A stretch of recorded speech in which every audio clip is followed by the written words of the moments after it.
Eagles, fly. Boy, you know how we do this. Smitty up the field, Booby on the wheel. Jalen and AJ think how we put it still fight. Eagles, fight. Oh, you know we gon' do that. BG, big player, Bonte, Bradbury, pick 6 in the bag. Boy, sweaty on the line, flash that with him. Boy, the Kobe gon' get him, Kanye hit him. Boy, and my dog big as my lot of switching names up. Should be Philly, got it sold up, bro. Why balls? Boys.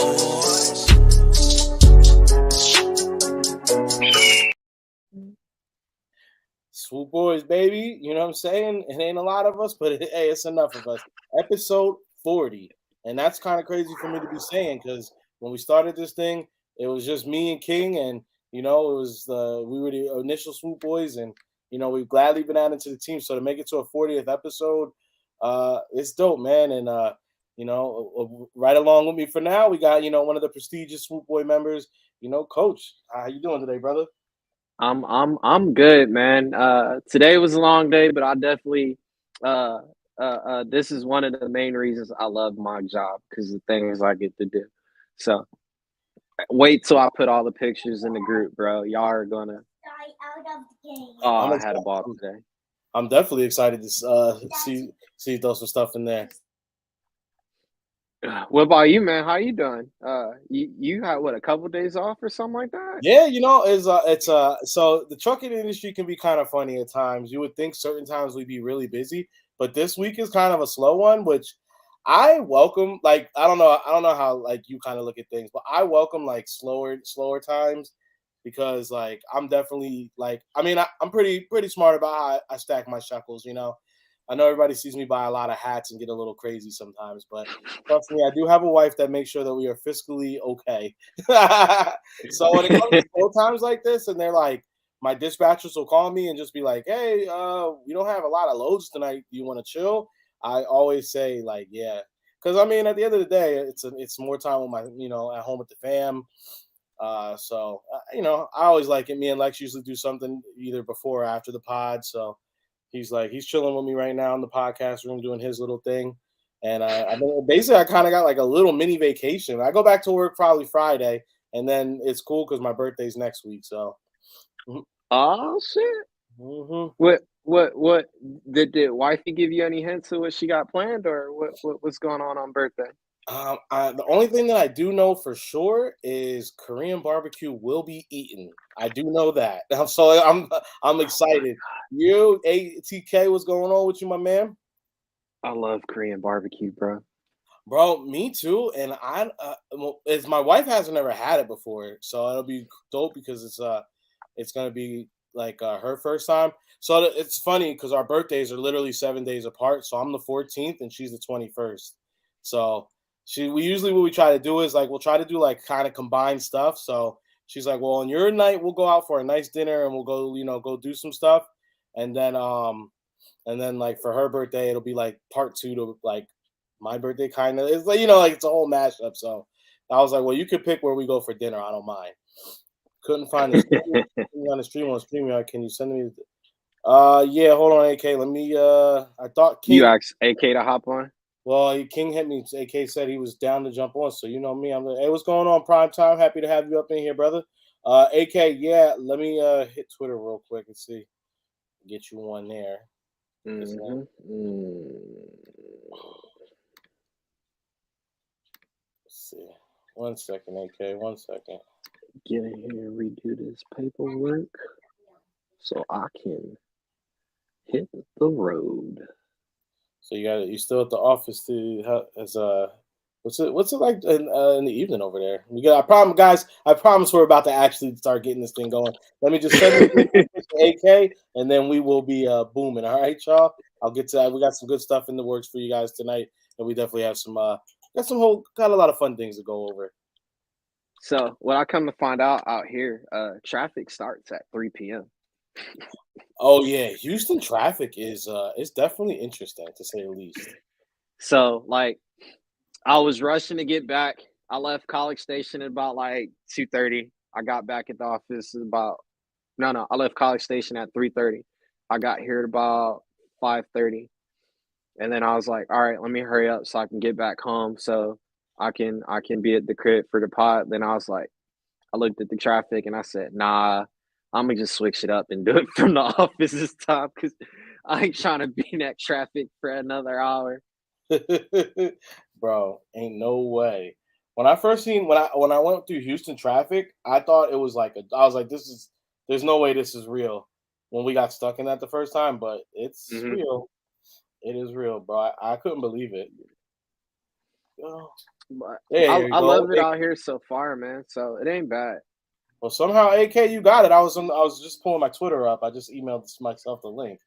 The guys, you seen him in the chat. We're gonna go ahead and bring him on up to the stage. Our boy AK, you know what I'm saying? Welcome, AK. Welcome. Yo, what's good, man?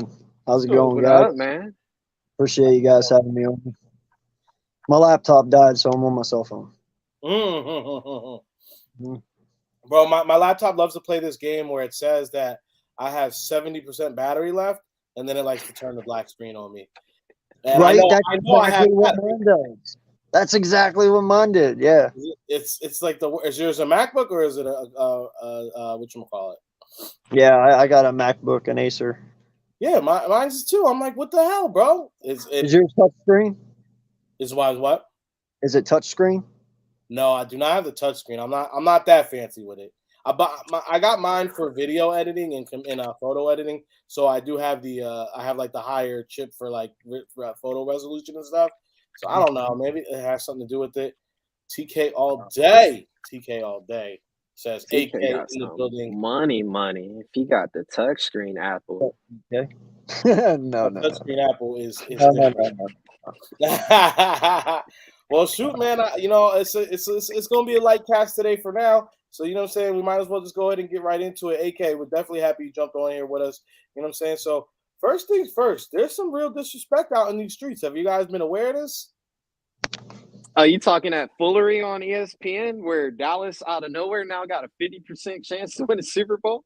I'm gonna run the clip.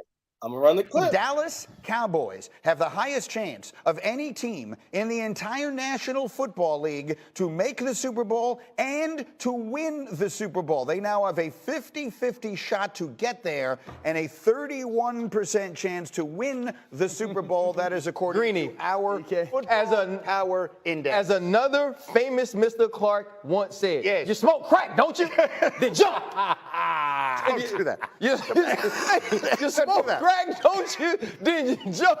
Because I don't care what nobody says. If you've watched these teams play throughout the year, come on, Greeny. I know you've been. I know you've I've got the flu. I know you just got back, man. But go ahead, talk. Yeah. When you watch the Philadelphia Eagles play throughout this season, what was the one thing we said? This is the team that has trouble stopping the run. Yeah. They played one of the best run teams in the entire NFL yesterday, and they pound them. And then offensively, you see the growth in the passing game where yesterday wasn't about RPO. It wasn't about zone read. It was knowing I now have a guy that can beat your guy. Right. And if you're worried about him, I have another guy that can beat your guy, Devontae Smith. About him? I have another one. And so when you... And I mean, he goes on and on and on. You know, Ryan, I do have to give, at least our boy Ryan was on our side this time. You know, but, bro, tomfoolery. The fact that they're going ahead and trying to say that Hurts going deep for AJ. Us Cowboys have any kind of stake to 50% when we have, what is it, 2 whole games ahead of them, plus right now we hold the tiebreaker. Yeah. AK, you're the special guest tonight, man. Speak on it, man, because I'm about to lose my damn mind. Yo, I'm glad you started with this segment because y'all did not catch my live last night, did you? Well, we were. The thing is, I saw that you saw for the little back here. I always have my iPad is always right next to the MacBook, so I can see who's streaming. You guys were streaming while we were doing Hey Poppy last night. So, I want to kind of get the time slots a little bit better so we don't compete. I blew up. I'm not even gonna lie, bro. What's going on?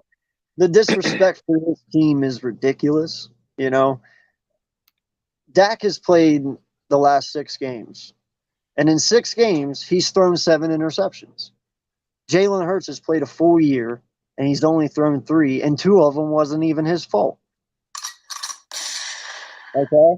Not just that. They sit there and they said, oh, well, we have the number 1 offense now. Well, didn't you have it last year? And what happened? And what happened? Last I Didn't you checked, have the number one defense last year as well? What happened? It doesn't change any scenario. You know, I made a valid point last night, and I'm going to tell you guys this. At least I feel it's valid. Jalen Hurts is a better Dak Prescott without the PR. So if I'm understanding you right, just to go ahead and clarify, because when people talk about elite quarterbacks, I don't think Jalen is in that elite class. Not yet. He might very well become one, but right now he is not. I think there's tiers of quarterbacks. So when we're talking about elite, obviously we know Brady was in that class. You know, we know he's older. He's on the tail end of it. Mahomes definitely in there. I think we're seeing Josh Allen has ascended to that around that. So that is a class of quarterback that, you know, we will say that they are in a league of their own.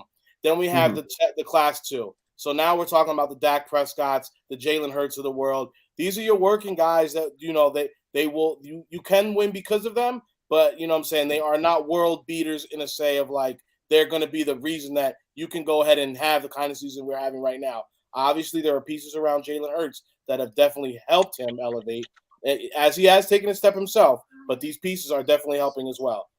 Well, but that's everyone. Look at every team that's successful. They did the same thing we did. You know, and I got this excuse last night from Doubt. Listen to how low they have sunk. They sat there and said it's pretty easy for Jalen Hurts to be successful when he's been given everything on a silver platter.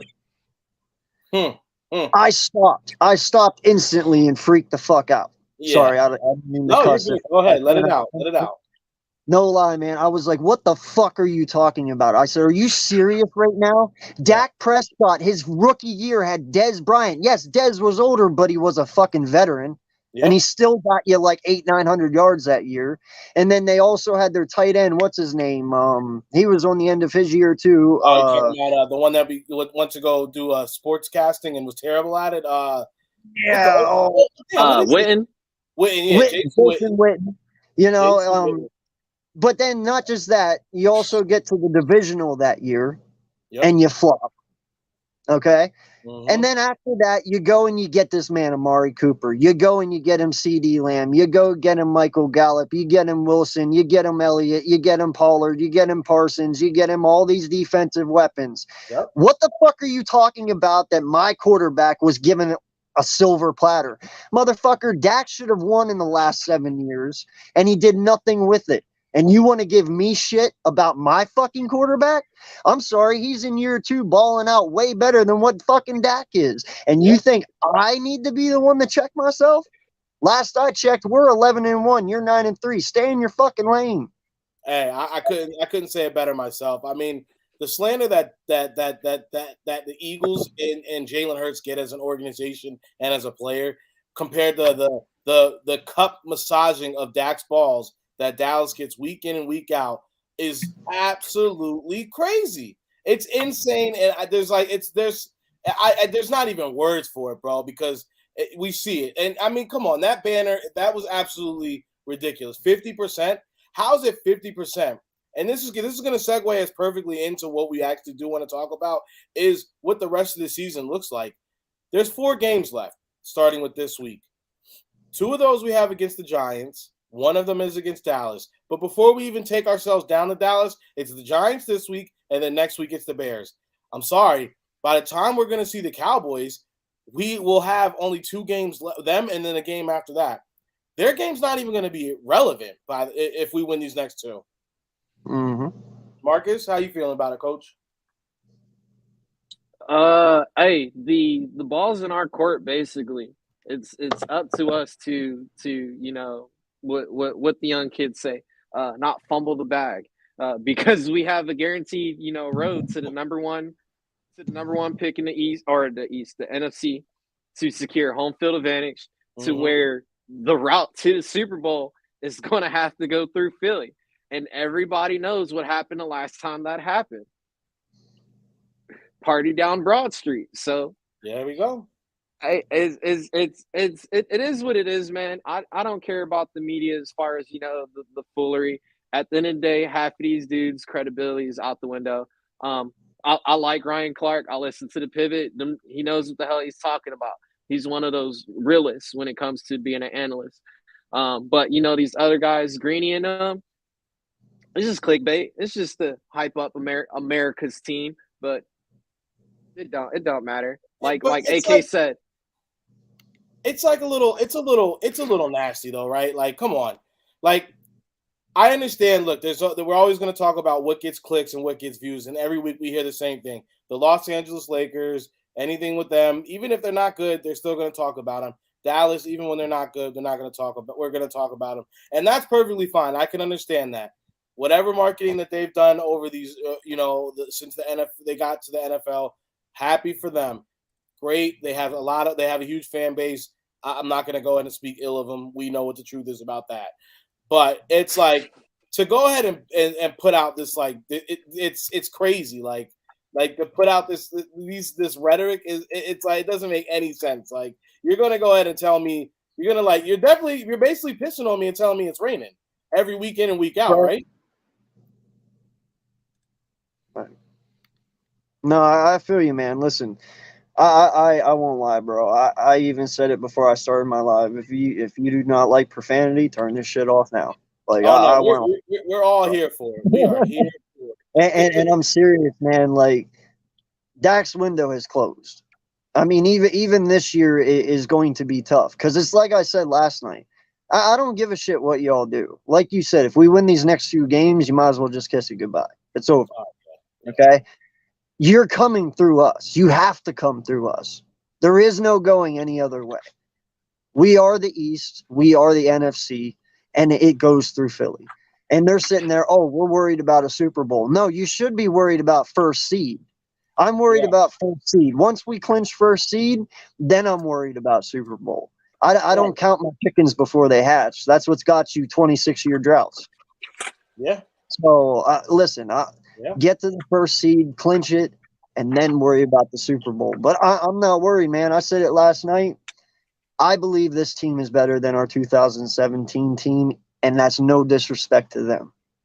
But, bro, you look at this roster from top to bottom, we are way more stacked than what we were in 17. Oh, and this is what I've spoken on this before. 17 was not like it's an amazing season. Obviously, it was one that like the way I talk about 17 is if you wrote a movie about the Philadelphia Eagles winning the Super Bowl in 2017, and like just say 17 didn't happen, but just say you wrote that exactly how it happened as a movie, people would say that was the wackest movie ever. It's unbelievable. There's nothing about it that would never happen in the real NFL. But the fact is that it did. We had a second-year quarterback, a second-year coach who, let's be honest, the first season they seemed good, but we saw we were about 2 or 3 years away from being a super competitive team, But here you go. Carson takes the step that he took, and I mean, the rest we all know how it went down. So, I mean, the guy played out of his mind, played the best football of his life, and and the team around him stepped up and they believed. And then Nick Foles comes off the bench, like, come on, like it does right itself. But we know Deja vu is about to hit everyone, bro. That sounds like a Disney movie if it was, man.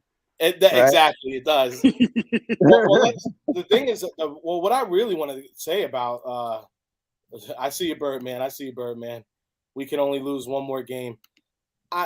Look, man, just like we have 4 more games to play, they have 4 more games to play too. So, but how? And yeah, exactly how. And I would love you to answer that, Birdman. So please keep commenting. But the other thing I want to say here is, all right, we just took on King Henry in Tennessee. Everyone was so worried about run defense, but we shut King Henry down. 6 yards was his longest rush, right? Out of 11 carries. Neutralized them. They didn't have any receivers, so I know you take that with a grain of salt. We really weren't playing scared at all. There's no reason to play scared. But then you go ahead and add the fact that Dallas has CeeDee Lamb. I'll give you that. CeeDee's become a solid receiver, but outside of CeeDee, you got is Schultz there? I don't know. I just feel like the way our corners are, we match up way better, and we shut the run down. We've proven that we can do that now. We have the cornerbacks in the back that can go ahead and shut you down in the pass game. So Like, what's really what about Dallas is so scary to our team right now? After the fact that we've already beat them. Listen, man, I made this point last night. First off, they used the excuse, oh, you beat us with their backup. I was like, first off, worst fucking excuse you could ever use to an Eagle fan, to a fan base who won a fucking Super Bowl with a backup. That is the worst excuse. Do not bring that here. You cannot use it. Okay. Secondly, I was like, you realize your halfbacks only ran 83 yards and had one touchdown, and that was from Elliott in the third, and that was without Sue and without LJ. And now we have LJ and Sue, and you think you're going to do better? Like, where did the world start turning upside down here? Because I really feel we live in a parallel universe right now, and it's really fucking crazy. I don't understand it, bro. You have the team with the leading MVP quarterback, and you don't even have them at 50% and Dallas at 30%. Are you shitting me? Like, dude, if we were Kansas City, we'd be number one everywhere. You know that. Make it make sense to me, man. Make it make sense. Coach, can you speak on it? Does Dallas actually have a chance of going ahead and taking the lead taking the number one seed from us, or threatening us in our Super Bowl run? Yeah, the only way that can happen is you fire up that nice gaming system, you put in your Madden 23, and you play as the Cowboys on rookie. so outside of that, man, we've snap. Answer this question. Cowboys. Go ahead, AK. Who did Jalen Hurts beat? Did he beat Dallas's defense, or did he beat Cooper Rush? Because as far as I know, Cooper Rush does not play defense. And their defense was fully healthy, and their God-forsaken Micah Parsons, the demon of all demons, did nothing until Johnson went down in the third. So, please, who did Jalen beat? Because they tend to say if they had – no, he beat your defense. He didn't beat your quarterback. Exactly. They beat Micah Parsons because somehow you let the most lethal player on the entire field play free, meaning no blocking responsibility whatsoever. Yet he was still MIA in the game. You got to give credit to our coaches, man. They coached the hell of a game to scheme against Dallas. Outside of that, we're going to do the same thing. Oh, Trayvon Diggs. What did he do? Guess what? Anthony Brown is down. So y'all still have a weakness in the secondary. And for them to look, just like we were talking about yesterday when we're talking about the different looks that the Eagles can give you out of the same bunch or the same formation. What are you going to do with and look, we're not going to sit here. I'm not going to take anything away from Diggs. The season he had last season was the season he had last season. And that's exactly what it was last season. The takeaways are not sustainable. And I'll say the same thing for us. Like CDJ's having an amazing year to takeaways. He's probably not going to have that many next year, but he still plays hard. Now, the thing that separates these guys is Diggs is a high volume guy. So now all of a sudden, last year when they were talking about he got a lot of yards on him, but they were happy because he was getting the takeaways. Well, now you're seeing the other side of that. He's not getting the takeaways and still allowing all those yards. So now you're talking about A.J. Brown coming down to Dallas. You know what I'm saying? You're talking about Devontae Smith coming down to Dallas. And possibly Quez, because guess what? That sprain he's got, the MC sprain, that's the same sprain Odell had, and Odell had a grade 3. We don't know what Quez has, if it's a 1, 2, or 3. But guess what? Odell had a grade 3 when he was on the Browns. Still played the next week. So it's probably not going to sideline him too long, if anything at all. And now we're seeing Gainwell started to step up. They're seeing these coaches are growing in their roles. So now they're seeing how they can start to use Gainwell the right way instead of like just trying to run him up the middle. You know, Miles is having a career season. He's getting burned now. You know, he's getting between those tackles. And come on, man, behind this offensive line, anybody can do anything in my eyes. We're not even talking about Pascal at this point and a possible Dallas Goedert start. Like, Goddard's coming back eventually, so that's Avonte Maddox. Avonte Maddox activated today. I mean, We got guys that were hurt, but we got guys that are coming back too. Yeah, a lot of that around the field. No, listen, man, I gotta say this. Against Green Bay, we rushed for 350. Then we turn around and we throw for 350. Actually, more than that, 380. 380, 385, 383. 385, whatever. Do you know that we're only the second team in history to do that? Ever. And do you know who that other team was? Let them know. The 87 Raiders with Bo Jackson. And when you're talking about greatness like that, it's not hard to see why we're so excited as a fan base. Can I give you fellas another number to be excited about? 42. That is how many sacks this Eagles defense has right now. We are almost going to catch the 91 iconic Eagles defense.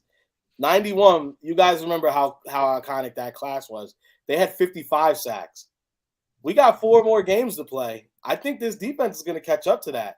Now, when you're talking about these type of numbers with this type of class of like players that we have, I find it hard to get low on us to think that this team can't go all the way and they can't do whatever they want to do. Like you said, do you want us to run it all over you all day? We can do that. Do you want us to throw it all over the place? All right, here it comes. Our guys get open. Our guys know how to run it. Go ahead. No, go ahead. Well, the thing is, and then you add the X factor, and this is what I think separates Dak and Jalen. Both of them are athletic, but when we're talking about a guy, Jalen's a true mobile quarterback. Dak, he knows how to run around. He knows how to get, he can make throws on the run, whatever you want to say. But when we're talking about pure runners, pure rushers, the way Jalen sees the field is almost like a running back. So when he does decide, or when there's a design run for him, the kid just gets crazy. He gets loose, and he knows how to make – bro, how many times this season have we seen him turn nothing into 15 yards, a first down? Like that. Even you go back 2 weeks ago, they shut the run play down at the red goal line. The next play, Jalen opens the defense opens up like the Red Sea. He walks right in for a touchdown. I mean, the guy runs differently than a regular mobile quarterback. Bro, what should worry people the most? Okay, and no lie, this should worry you. When you can go and commit the penalties we committed, every time we committed a penalty, the very next play we picked up a first down. It was almost like we were doing it on purpose. Yeah, right. It was funny in a way, because I was sitting there and I was like, it hit me. It hit me plain as day, bro. You cannot stop us. No. Like, these guys can mess up so bad and still turn it into a 16-play drive and score a touchdown. Like, dude, do you know how many teams get 10 penalties and lose that game because of 10 penalties? Usually we had 10 penalties and blew them away. Yeah. Usually you see 10 penalties and you see the box score, it's like they got blown out, or like they just, I mean, it looks a lot more like the doubt. And this is another thing. We could have done whatever we wanted to on a Sunday. We took our starters out. The Dallas Cowboys leave their starters in and try to like run up a 50 burger on the Colts. Like, come on, bro. Like, you guys are you know what that is, bro? To me, that we're so in their head rent free. They're like, we have to have the score high. We want them to be talking about us. We have to make them feel like they're afraid of us. They're going to see that score, and it's going to strike fear into the hearts of all the Eagles and all the Eagles fans. Get out of here, bro. You guys are losers. And you know what? You're lucky none of your starters got hurt. And I never wish anybody getting hurt. I don't wish that on anybody. But you're lucky none of your starters got hurt doing that in a garbage time game. You pull your starters, get them out, take your W gracefully. And that's just how it goes. The fact that they did that was corny as hell, bro. TK, thank you. I know, bro, Straight facts, bro. That was corny, bro. Straight corny. But, I ain't gonna lie. Well, I'll go probably ahead. do the same shit. Well, at what level? At what level are we talking? Because this is the thing: when you got real Super Bowl aspirations, you got real Super Bowl goals. You know your team is primed to do something like this. Like this team is looking like they're gonna do. You know what's at stake with every play. We say it all the time. One injury can change the course of your whole season. Yeah, but Bro. to a certain extent, I would have been like, all right, Jalen, where are we at? 380? All right, I just need a Devontae, AJ, just give me a 20-yard curl. Yeah, I know it's a long fucking route. Give me a 20-yard curl. All right, Jalen, you got 400? All right, bet. Sit down. Now let Miles go ahead. Hey, how many yards we need to get to 100? All right, Miles. Hey. Hey, no, fuck it. Jordan, bring your big ass out here. That's why Shane been listening to the podcast, but he ain't called you yet because he know you be on the sideline wilding. Like, Devontae, you want to play corner? You said you better than Slay. Let's go. Devontae on the left, Slay on the right. Let's see who the better DB. Well, speaking of our DBs and guys that are gonna go ahead and play their ass off for us, AK did bring it up. We got our slot corner. He's back activated. Devontae he's feeling his window's been opened up now. So I don't know if we're gonna see him this week. Have you guys heard anything? If they just let Andre go and made some room to activate him, he's going to play. He's probably going to be on that same role as like Jordan Davis. How Davis was activated, but we barely see him. We saw him play Sunday. It's going to be the same deal, just in case if Josiah does go down, you got that depth out there as far as that nickel corner. But Josiah's doing a good job so far. He's held down the fort this long. The bleeding has not been that bad. We got a nice little Band-Aid with the Doherty Explorer on it, but the blood is slowly, kind of showing it's there, but it's scabbing over. So, I'll take that as a win compared to, we got to apply pressure and quick lock and call ER and all. It could be worse. So I'll take it what it is. TK, you're right. Coach is petty. He's got a lot of you guys fooled. You think he's a nice guy. You think he's like quiet. Coach quietly talks a lot more crap than a lot of people. So don't let him fool y'all. AK, how you feeling about Avonte being back in the fold? Do you think he's going to get a lot of burn this week, or you think they're going to ease him back into it? Let him just, get his feet wet, give him a couple plays, let him get some field under his feet. Bro, I don't know if I can even stand watching Josiah Scott in there anymore. Like, I'm not even playing, bro. Like, our defensive struggles a little bit were due to that position and him being out. I'm not gonna lie, bro. That we all we don't take Avonte Maddox for granted, but in a way we kind of do. Like, dude, this kid balls the hell out at slot. Like, he really, really does, bro. And Maddox is amazing. No, he didn't. I know Matty Ice didn't do that. Hold on, AK. He didn't. Is that confirmed that happened? AK, are you seeing that? Matty Ice didn't do that dumb shit, did he? But what kind of whisper was it? What kind of whisper was it? When was it one of those like... It is confirmed?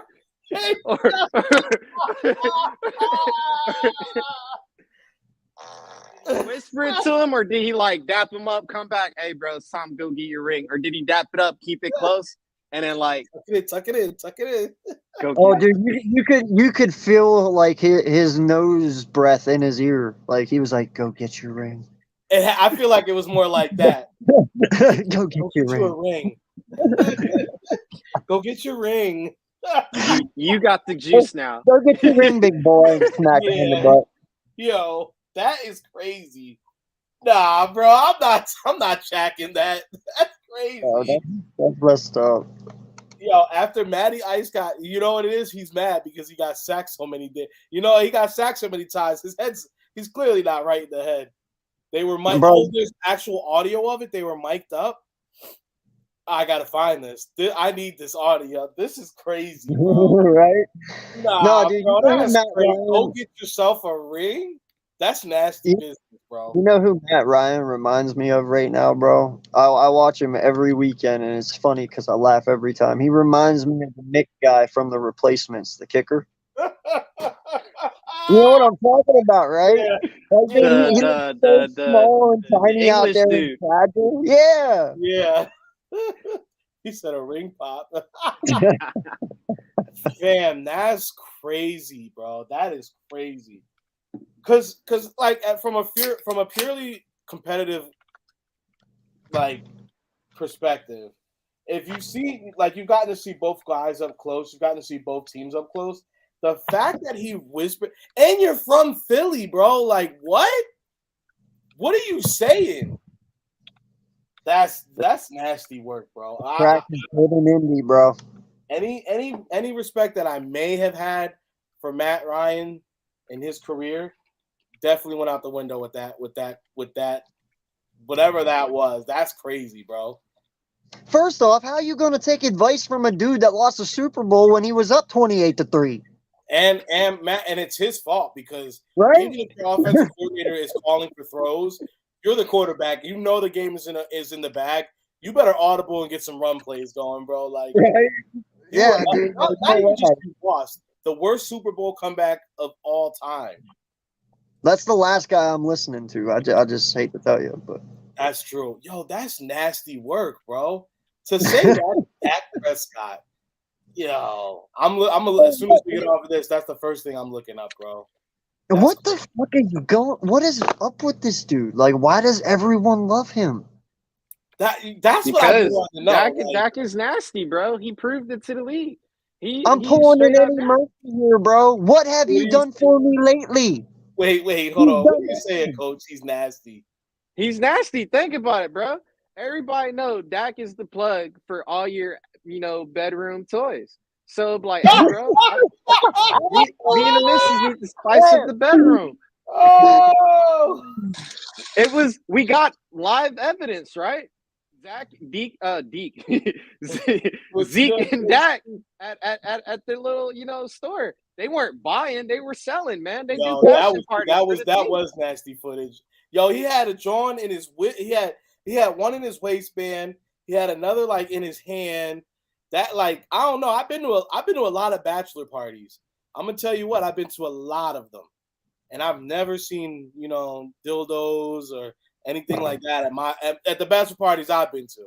That's all I'm saying. I didn't have any of that. What's going on with you, man? How you doing, bro? That is fun, bro. I have never seen that at my bachelor parties. Yeah. You're right. No, we had that Dak discussion last night because we were talking because Cole was in our chat as well, talking his shit and spewing his negative shit. And I told him, I said, listen, man, I said I'll give you one thing, and listen, hear me out before you flip out. Okay. Yeah. The one thing I will give Dak over Jalen Hurts. Dak has a stronger arm, but my quarterback uses his arm way better. Backyard burst. So what the fuck did I just walk into? I mean, could you guys agree to that? Oh, sure, Dak has a great arm. He can really throw the ball. I'll give you that. But my quarterback uses his arm way better. I don't even know if I necessarily agree that Dak has a better arm, because now we're seeing that's a fun. Yeah, they were playing that game. Now that we're seeing like Jalen Hurts, once he got that knee issue in order, he learned how to really play the right way. The mechanics have really cleaned it up. Like I haven't seen. You're right.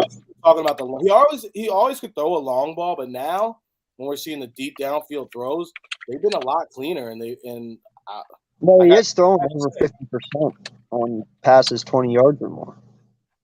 Yeah. So JC is over here trolling right now. Dak will never win an MVP, bro.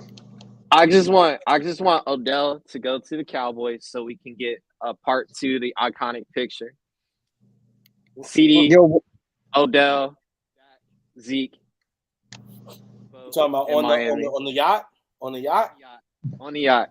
Once the picture hits the internet, we know we're good. Dallas It is kind of crazy that you know what it was. You know what that photo is just a nasty photo in general. Because as a fellow wearer of Timberland boots, I've never worn Timbs on a boat. Like that was crazy. Grip like that on the boat though? That's Tim's ain't meant for like water slippery. It's like ice slip. There's just so much wrong with the image. It's like there was multiple guys wearing Timberlands with no shirt. So it's like you got on No Timbs shirts on, with like no bro. shirt. That's crazy. Like you wearing Timbs with no shirt. So it's like, well, it's clearly not too cold there. So why you got them Timbs on? And then you got Trey Songz on the boat with you. So it's like, it's a lot going on in that photo. And the fact that everybody thought it was a fire idea to take that picture. Nope, not one person spoke up and was like, like maybe we shouldn't. Consensual agreement was like, bro, let's do it. Shirts off in front of the like. They all talked about placement, where who's standing where. They took multiple shots to agree on which one they were going to post. They didn't just take one picture. Bro. Hold on, because I know we're all talking about it, but to really get the grasp of it, it's just like, why is Trey Songz sitting like that on this yacht, bro? Like, this is crazy. You got Trey Songz giving sexy eye. Who's he giving this? Like Odell, like Odell's kind of looking at Trey. And you got the craziest part is Victor Cruz is here, and Victor Cruz, as the veteran, didn't say we got a playoff game this week. Maybe we shouldn't go to Miami, or at least maybe we shouldn't post a picture of us on the boat. Odell has Sherpa skin Timberlands on, bro. Hey, you know what the funny part is? As I'm looking at it, was Odell sitting next to Trey and then like scoot back on his behind, or did he stand in the spot and then squat down? And the problem with that right there is I don't know which is worse. Well, wait, this is the first time I've seen this not on my phone. The fact that there's ladies over here, there's two chicks over here in the back, and they're not hugged up on anybody. It's just like they just doing their own thing. So this is just nasty behavior. My man got the flannel wrapped around his waist. I ain't seen nobody wrap a shirt around their waist since I was 13. So he thought it was cool to wear long sleeves on a hot day in Miami. Mm-hmm. Yo, you know what this picture reminds me of, bro? A fucking Backstreet Boys fucking cover photo. At least the Backstreet Boys, you know, you're gonna get at least 2 or 3 great songs out of it. Right? This would be a fire R&B album. You would think, like, Right? bro, you might cry a couple times, bro. You might. We got the choreography is gonna be on point. My man, because everybody getting a verse. It's just so much like you got guys in Scullies on in this picture. This is like it's just a lot of nasty behavior. I don't know what these. I don't know what. I really don't know what the Giant like. You're in the playoffs. This is what you do before you go down. Barstool Philly's out of pocket asking fans if they would kiss. I'm not even for three Super Bowls. You look like a coach. Yeah, he does look like a coach today. Dak winning the Super Bowl and goes to the Hall. JC is out here catting today. This is hilarious. Bro, nasty behavior. Well, the world will never let the Giants forget that. That's where everything went wrong for that franchise. They still have not recovered from that photo. I mean, yeah, I don't know, man. It's just so much wrong with it. I could probably stare at that thing all day and just keep coming. Like, there's just so many things that are like, it's like a bad puzzle where you're looking for what's wrong with this image, and it's just like countless things. Name that band, I'll go first. Edition, Broke Edition. For real, bro. Odell was never right after that. Victor Cruz's career was pretty much done after the next year is when he broke his leg in Philly. I think after that, he was never the same again. Trey Songz hasn't had a hit since that happened. Like, and I like Trey. I was a Trey Songz fan. He ain't had a hit. There hasn't been a hit since that. All right, I got one for you. The Pretenders. To Pretenders, Two Broke Crew. Two Pro Crew. Two Broke Crew. No moderator tonight. No shirts, no Super Bowls. Oh, no shirts, no rings. No shirts, no Tims, no shirt, no rings. Yeah. Bro, there's a lot. There's just I could rag on that photo all day just because like the repercussions of it. Because like, let's be honest, if that happened in Philadelphia, it would never die. Tims don't bring you wins. I got it. From men to boys. Oh man. We got a couple other things on the docket here. Speaking of OBJ and how things never were right again, we out of nowhere got this little beauty coming to us. Last year when OBJ was free agent sputtered, we said, watch the Rams as this year's OBJ free agent sputters. I'll say this. Watch the Eagles. No. Fellas, thoughts? Unless Howie is being like me and he's super petty and he's like, no, fuck it, I got the money.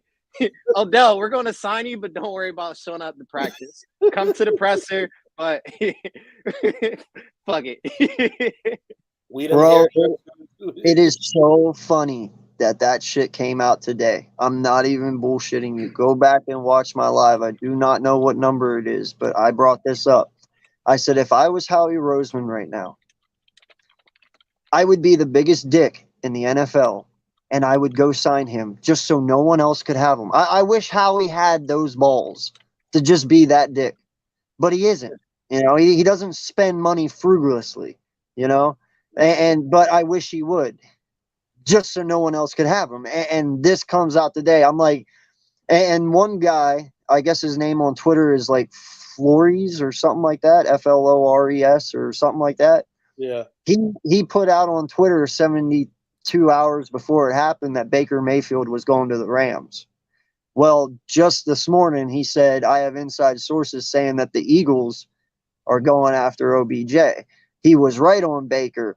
I'm not saying he's right on this one, but hey, Howie, if you listening, please be a dick. I will laugh at everyone's face when they see it happen. Like, dude, you know Dallas would cry. Everyone would cry if it happened. I kind of agree with both of you. Like, it would be the big Howie move, like to just say F you to the Cowboys and like anyone who thought they were going to sign Odell. And I could even see like Howie being like, yeah, I know the medic that we probably really only would get him for like maybe a playoff game in a Super Bowl if the reports about his health are true. And I can kind of see Howie doing it. And the only reason I don't want Howie to do it is because I, more than anything in my heart and in my soul, I really want Odell Beckham to go to Dallas and sign a 3-year crazy like contract where he's getting at least like 15 to like 20 mil a year. Nothing like, because that's reasonable still. He's still Odell Beckham. And Jerry's still got money to burn. So I can see Jerry doing that dumb stuff. And then they say that we'll have him in time for the end of the playoffs, which they won't even be playing in because they'll be out before OBJ is actually healthy enough to be there. And now you've signed this guy. He's ruined your ride. Like, once again, you already lost Amari Cooper. Like, you know, you think you're about to get from under the Zeke contract. And now you've got this stupid OBJ contract. And then he probably really screws him and retires or something. And, like, then it's just dead cap money they can't even use. Well, and in all honesty, bro, I'm going to say this. If Dak does not win this year or even come close next year, he's gone. I hate to say it. I don't think Dallas keeps him. And that'll be his 9th year, and he's never done nothing. They'll get rid of him. You think that they would just get rid of him like that, though? Yeah, dude, they're paying him a lot of money for what? Even Boys for Life said it. Passing of the torch. Even Boys for Life said it. But by next year, end of next year, they can get out of his contract. They could. No, you're right. They could. But this is my only question about that. If they did that, Dallas is in a precarious, like, lucky thing. He's been in this lucky situation. They've been in this lucky situation where they've fallen ass backwards into the last 2 starting quarterbacks. They didn't look, Tony Romo, you can say whatever you want about Tony Romo and Dak Prescott on what they thought they were getting versus what they actually ended up getting. In the NFL, where you're drafted is exactly what they think of you. Tom Brady has spent his whole career making everyone feel sorry for not drafting him until he got done in the 5th or 6th round or whatever it was. That man still has tears in his eyes about it. But the truth of the matter is, Robert Kraft and Belichick did not know who they were getting when they drafted that quarterback. When they drafted it, they could tell you otherwise, but they didn't. It's like everyone says when Baltimore drafted Lamar. If you really thought Lamar was the guy that he ended up being on the field, you don't pass on him in the first round and then come back with the next pick and then draft him. You draft that guy as soon as you get him because you don't want anyone else to have the inklings that you might have. You get the player because you believe in the player. So the fact that and the same goes for Hurts. The Eagles didn't they have been honest. They thought he was a backup quarterback. They didn't draft him to be what he is right now. Dak Prescott, if you let him go, yeah, I don't think Dak is the best guy, but we did say he is in that second tier of quarterbacks where he is good enough to be your starting quarterback, and he is going to go ahead and get you along.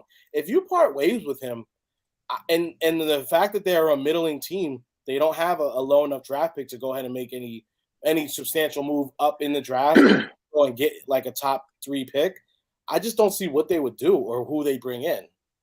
Well, they still got next year yet. Don't forget. I mean, he can fumble it all up next year. But, I mean, listen, man, I understand what you're saying, but in all honesty, Kirk Cousins, okay? Mm-hmm. Look at Kirk. Yeah, I know right now what the record is, but this is the first time you've ever seen Kirk Cousins that way.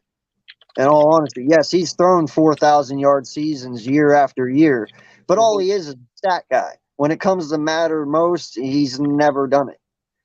You know what I mean? Like, and that's the way that I look at Dak. He's just a Kirk Cousins 2.0. This generation's Kirk. Like, yes, he'll give you the stats. He gives you 4,000 yards. He gives you 30-some touchdowns. But when he gets to the playoffs, he lost. Then he doesn't get there. He got there again, and he lost. If you go this year and he loses in the first round again, Kirk Cousins loses in the first round again. Like, it's just an ongoing thing. Like, I would not pay Kirk Cousins $84 million to be my quarterback. You couldn't pay me to do it. I hate Kirk Cousins. I think he's a waste of fucking money. When you have a quarterback in Casey Keenum who took them all the way to the championship game, and then you inherit that same team the following year and haven't done shit since. That's kind of what Dak's doing. He inherited an old team. They built a new team around him, and he hasn't done shit with it. I was just about to say that Birdman said it too. The funny thing is, he has more wins than Dak Prescott in the playoffs. I know. It's so sick. And it's a lot of quarterbacks that got more wins than Dak in the playoffs. Our backup had more wins in the playoffs. It's like it really is when you start putting the thing is every year I'll be honest. Sometimes I fall victim to it. Sometimes I look at the Cowboys on paper. I see what they're doing, and I'm like, well, they do have a good squad, and I make fun of. Sometimes, we know the Eagles fans, we all know them. Like the people that are just like they just say, oh yeah, well Dallas sucks, and this is like it's like, yeah, no, I get it. We hate Dallas, but sometimes they do have a good team, and then sometimes we should be worried about them. But then it's like December always comes around, and it's just the craziest thing. They always and they'll have a great team. Then December comes, and then it's the same story. It's almost like they're really the cursed ones. Mm-hmm. Like you see these guys, and I don't know if it's Jerry, like Jerry's cursed, because the teams that won the Super Bowls that he had, they weren't really his team. He never really constructed those. Those were the guys that he bought the team. Those were Jimmy's guys. Jimmy constructed those teams. So it's like Jerry has had like. He could say all the ones about the rings and the Lombardis that they brought home, but at the end of the day, in the back of his head, he knows that these really aren't mine. And that's why you see Jerry's so involved in everything. He's been that guy that's been the face of stuff. He always wants to be the one talking about stuff, is because he knows he wants to build his dream is to go ahead and build a Super Bowl winning team, even if it's just one. That's what Jerry truly wants in this world. He wants nothing more than that. So the fact that he hasn't, it's almost like he's cursed to not get it. Yeah. If the Philadelphia Well, Eagles and Dallas Cowboys are good, they're going to the NFC Championship. See, part of me, and I'm torn by that too, because part of me really would love to go to the NFC Championship game and beat Dallas, right? And then go to the Super Bowl on their backs. But there's the petty side of me. See, I have a petty side like you guys too. The petty side of me just loves telling a Dallas fan that they haven't been to the divisional championship game in almost 30 years. Oh. And in all honesty, I think how it's going to play out is they're going to draw Tampa in the wild card game, and they're going to fucking lose to them because they never beat Tom.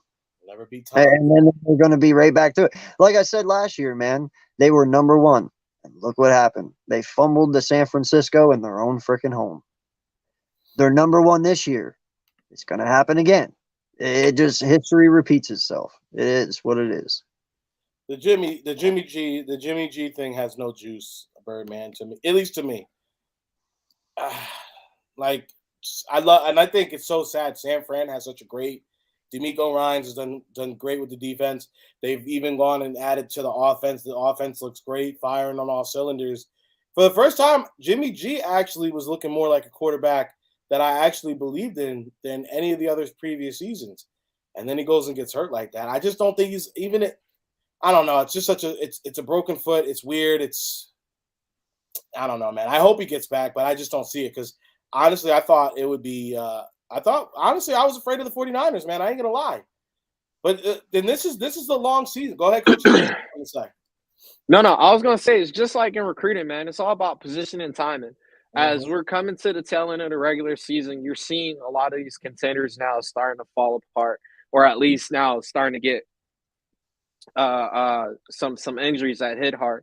Yeah, San Fran is definitely took a big one with Garoppolo being gone, but they still got D'Amico Ryan as their defensive coordinator. So, they still got that helping for them. But then we look at Dallas now, Anthony Brown being gone. Now your secondary is going to be more susceptible of, getting torched because Trey Diggs can't cover both sides of the field. Yeah. So now what are you going to do there? And then you're looking at programs like Minnesota is probably going to sneak up into it. The Giants were considered a playoff contender, but now they're losing corners and wide receivers and all that. And then you got the Commanders kind of, stepping up into it a little bit. This whole playoff situation is definitely going to be interesting on both aspects of it. Because what was the other thing on the AFC? I can't remember off of it. Oh, Von Miller. Now Von Miller. Yeah, Von Miller with Buffalo now.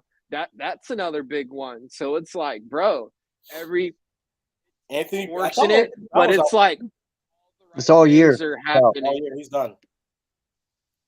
Go ahead, Coach. Sorry. Yeah, sorry, bud. It's unfortunate it happened, but it's like all the right things are happening to make the path a lot easier. No, and you raised a good point. It's a lot on both sides, on both sides, and also from top to bottom, because we are in a precarious situation where, yes, we have the best record, we have been winning, but we have to keep winning just to make sure. In any other given season, we would just be happy to get into the playoffs. But right now, we're holding on to that number one seed. We want to hold it. We want to keep it, get that bye. And now it's like we have to. Birdman is kind of right in the sense we have to keep winning because you don't want to leave it up to chance where, because one game, yeah, maybe, but then all of a sudden you accidentally lose a second. It is a precarious situation to be in. So you have that at the top, and then like you said, at the bottom you have all these teams that are shuffling the same way. Essentially, the guys at the top are, just trying to either make the wild card, or you have teams like on the with the Falcons were like up in right now still like in the South. Like this is crazy. Do you know why I'm not worried though, bro? Because I have Jalen Hurts. The X Factor, baby. 92%. I mean, look, I'm going to be real with you guys here. For the first time in a long time, and me and Foothills talked about this a little last night. When Jalen throws the ball, my stomach doesn't turn. I actually know when he releases that ball and he throws it. Yep. It's going to be there where it's supposed to be. Like I don't actually have a fear when he throws it. and I damn sure don't have fear when he runs it. Hold on. You know Hold on. We got somebody knocking, AK. Somebody's knocking. Come on in. I'm sorry. The way they knocking, they better pay some damn bills. We got Cousin Will in the building, y'all. What's going on, Cousin? What's up? What's up, man? Right. Hey, we're gonna get right to you, Cousin. I'm gonna let you talk some mess, but AK, go ahead and finish your point, brother. No, go for it, man. Let him go.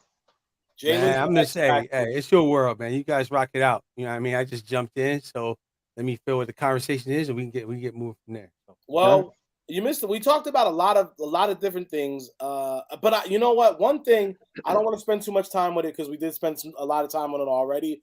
Because can I just get your thoughts on this piece of artwork real quick? Real quick. I would love to hear what you have to say about the boat. Oh no. That's the J. That's like the Titanic for the Giants. You know what I mean?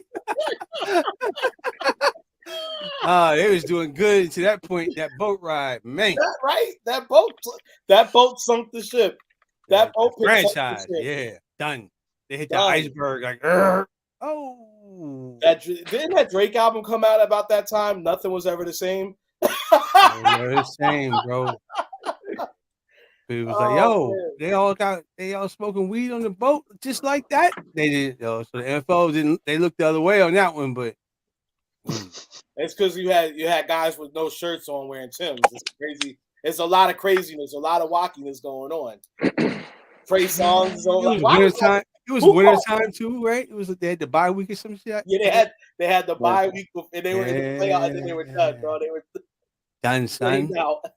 Wow. But who do y'all think called Trey Songz? You think it was OBJ? Of course.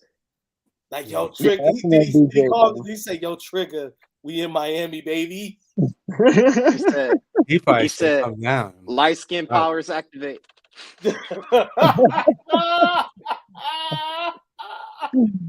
Not the Wonder Twins. Like with the weed shit, like touch the, I don't know, man. I was kind of thinking OBJ. Go ahead. My only question about that picture, bro, is who the fuck wears a beanie in Miami in 80-degree weather? OBJ, you sunk my battleship. Somebody said that night. Bro, that's what I'm saying. You had dudes wearing Timberlands, no shirt, and you got this man in a Scully. Yeah, right? Like, dude, it's Miami, 80 degrees. Why you got a beanie on, bro? You know what just popped in my head? That's the bull. Right? Oh man. You know what just popped in my head, bro? Huh? Did somebody take a picture or was Odell doing like? Nah, they both. Nah. Oh, yo, they had him in the background. They got him in the background, man. You can see. Nah, because the position of this is too close for it to. Yo, that's crazy. He mounted it on the barrier in the front of the yacht and then had everybody hurry up and set the timer. I'd say it's the guy sitting next to Odell because he's the one that looks like he just like slid back on the boat and his legs out straight and up. Like he was just posing fast. That's Trey Songz. It's the boat moving. Trigger. Yeah. Brian Williams out that motherfucker. God damn. Let me play with that picture on Photoshop, bro, and let me put a R&B album together. Bro, you gotta put that one down, man. You gotta start working on it now so you can put the Cowboys' heads on that. There's so much you could do with it, bro. We got to bring that back. You know what? I'm saying it now. I'm not even going to say when we beat the Cowboys next time we beat the Cowboys, we are going to turn that photo into a Swoop Boys T-shirt with all the Cowboys on there, and we're going to have a couple Jordan crying faces as well, and it's just going to say Swoop Boys under it. That's what's going to happen. Hey, you want an Eagles jersey because he low-key wants to come to Philly. Yeah, that would be funny. See that? Yeah. We're gonna do that. So, cuz, how you feeling now? We're heading down the stretch. You know what I'm saying? We got Avonte back. We're gonna obviously smoke the Giants this weekend. I can't see anywhere that we don't. Yeah, man, we're not gonna. I mean, it's almost they decimated, bro. I don't care what they do over there. It's like they got too many injuries, man. So we're looking good, man. And that's kind of what I wanted to see us hit our stride. I knew we were gonna have a little point where we're gonna be like, the fans were gonna overreact, like, yo, man, the Eagles. But it's hard to win. It's hard to win every game in the NFL and get up for every game. Some of these teams you just can't get up for, man. You know. So with the Giants. We wearing black. We wearing the blackout uniforms because we usually with the black and bury them, you know, for the season. So, yeah, it's not wearing black. No, I don't. Are we wearing? I don't know if we are wearing black or not. But that, you know, but the first time we wore black, we buried Jim Fossil and got him out of the team. You know, that was it. He got fired the next day. So he did. Yeah, just like the Titans general manager got fired the next day. Yeah. I mean, he had to, bro. It's like that was the move. Like, come on, man. The man said he wanted to be a Titan forever. But thank you, sir. We appreciate it. I speak for the whole. They didn't even do anything with the money that they could have paid him. They on that. Okay. Vrabel's a good coach. I give him that much because he played in the league. And the rest of them Belichick bots that he made, they tried to be like him, but there's only one Bill Belichick, man. You can't run like that. That's like, yeah, he's like an idiot savant. You know what I mean? You can't. It's just you can't figure it out. Just let that man do what he does. So, but don't try to be like him because it's going to not work out for you. Yeah, no. Josh McCown, take your ass back to being offensive coordinator. You should never took that job. It's like, you separated us from Frank Reich. So all I gotta say is thank God Howie Roseman and Jeffrey Lurie did not take him last year. That's all I gotta say. You know how close we were getting Josh McDaniels, and the Raiders' problems would have been our problems. Yep. Yeah, I don't think they would have worked. They would. Cooler heads would have prevailed. You know what I mean? Like I think Jeff Lurie's seen enough of idiots from Chip to be like, I'm good, man. I'm good on that shit. I'd rather hire a new coach than mess with anything like that ever again. So he fired that man during the season. After a win, he was like, man, you got it. I would say somebody would get fired on the Giants too, but I think they know they got a good coaching staff now. They got a good coaching staff. They got hurt, man. They got injuries and stuff. They were playing good football, man. They were playing sound football. I will say this, and normally when I see a team that's in the Giants situation, I would say like it's so stupid for them to like trying to keep win or be competitive. But man, when you got a coach like they got, man, with Dable's a good coach, man. I like him, bro. Yeah, he gets his guys ready to go every week. You gotta respect that. You gotta like that. Then on top of that, like for a team that's been in the basement for as long as they have now, you kind of you need to build some type of morale. So even though it's costing you a top tier draft pick, in the long run, it's smarter. You have a coach. You got guys who are like, yeah, you might not get the high draft pick, but now you might get some free agents that are excited to come to New York now. You might find somebody on the team already by playing them guys. You know what I mean? So that's you never know what you got until you play them. So. Exactly. So he's finding what they got in the guys that they already have. Guys around the league are looking around that are probably on bad teams and are going to be free agents. They're like, you know what? Maybe New York is looking like a spot. Because as much as we would hate to admit it, at the end of the day, New York is New York. People do get excited to play there. I mean, look, Aaron Judge, we all thought he was going to go to San Francisco for a minute. It ended up he actually is going to be happy to be Yankee. And, it's hard to turn down $360 million. But, also New York is New York, like. New York. Franchise history and then being there and then the taxes, bro, like the California taxes. Woo! Way different. But I mean, it goes. It's OBJ, like the backhand catch that he did that we saw that night on Sunday Night Football or Monday Night Football. If he was on, just say the Titans, it's probably not as big a deal. It's probably not on TV, plastered everywhere. Yeah, it's probably not even on prime time. You know what I mean? It would have been on prime. That would have been on Sunday afternoon catch. Yeah, and you saw that they were ready to flex our game with the Giants. Even though the Giants are like in the basement of the NFC, they were ready to flex that game to the night game if the Giants would have won that their last matchup. So, I mean, it just goes to show like when teams like that are good, you get a lot more love, you get a lot more burn from like, you know, the national media, and people are going to talk about you regardless. So, I mean, that is something that New York has that a lot of other markets don't have by comparison. And I know it's not good for us if they get good or they have a good coach because we got to play them twice a week or twice a season. And I mean, for the first time in a while, I'm looking at the Giants like, I see you motherfuckers, and we better be ready now. Like it ain't the walk in the park it's been for the past decade. Yeah, but that's good for everybody, man. Competition breeds excellence, right? Absolutely. So, I know a lot of people are talking about the NFC, like being the NFC beast again. You know, also the most winning division, most Super Bowls in all divisions. That is the NFC East. But I missed. I've said for years that I missed the days where the the Cowboys Eagles games were like crazy. You didn't know who was going to come out with the win. They got real crazy, real beat up. You know, like guys were really competing. Like those were even though it was hard for us a lot of the time when we were good, we fought them, and like it was you always were hyped for that game. It didn't matter what the records were; those games were going to be good. You know, I saw a short today, bro, and it made me laugh so hard. And I don't mean to switch the subject here. It's still. There was a guy on a short today, and I forget where and who it was, but he said that he has evidence that the NFL is scripted. Oh, don't get Cousins started. No. Listen. No, you're right. It's entertainment, bro.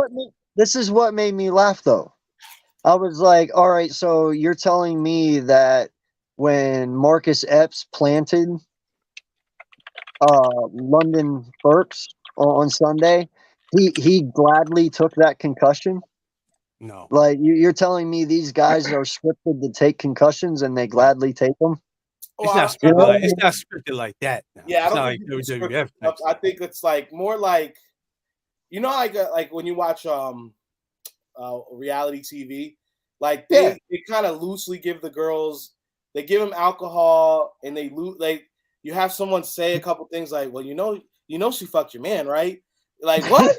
They're drunk, you know. So then they just like go camera, like whatever happens. Like yeah. So, you know, in a world I could see where like it's not the craziest thing where I could be like, I hate and ask Will because I've been killing him in the group chat all season. Every time he brings up the refs, me and Coach keep saying, "Stop talking about the refs. We don't want to hear about the refs." But in a world, if I go ahead and do my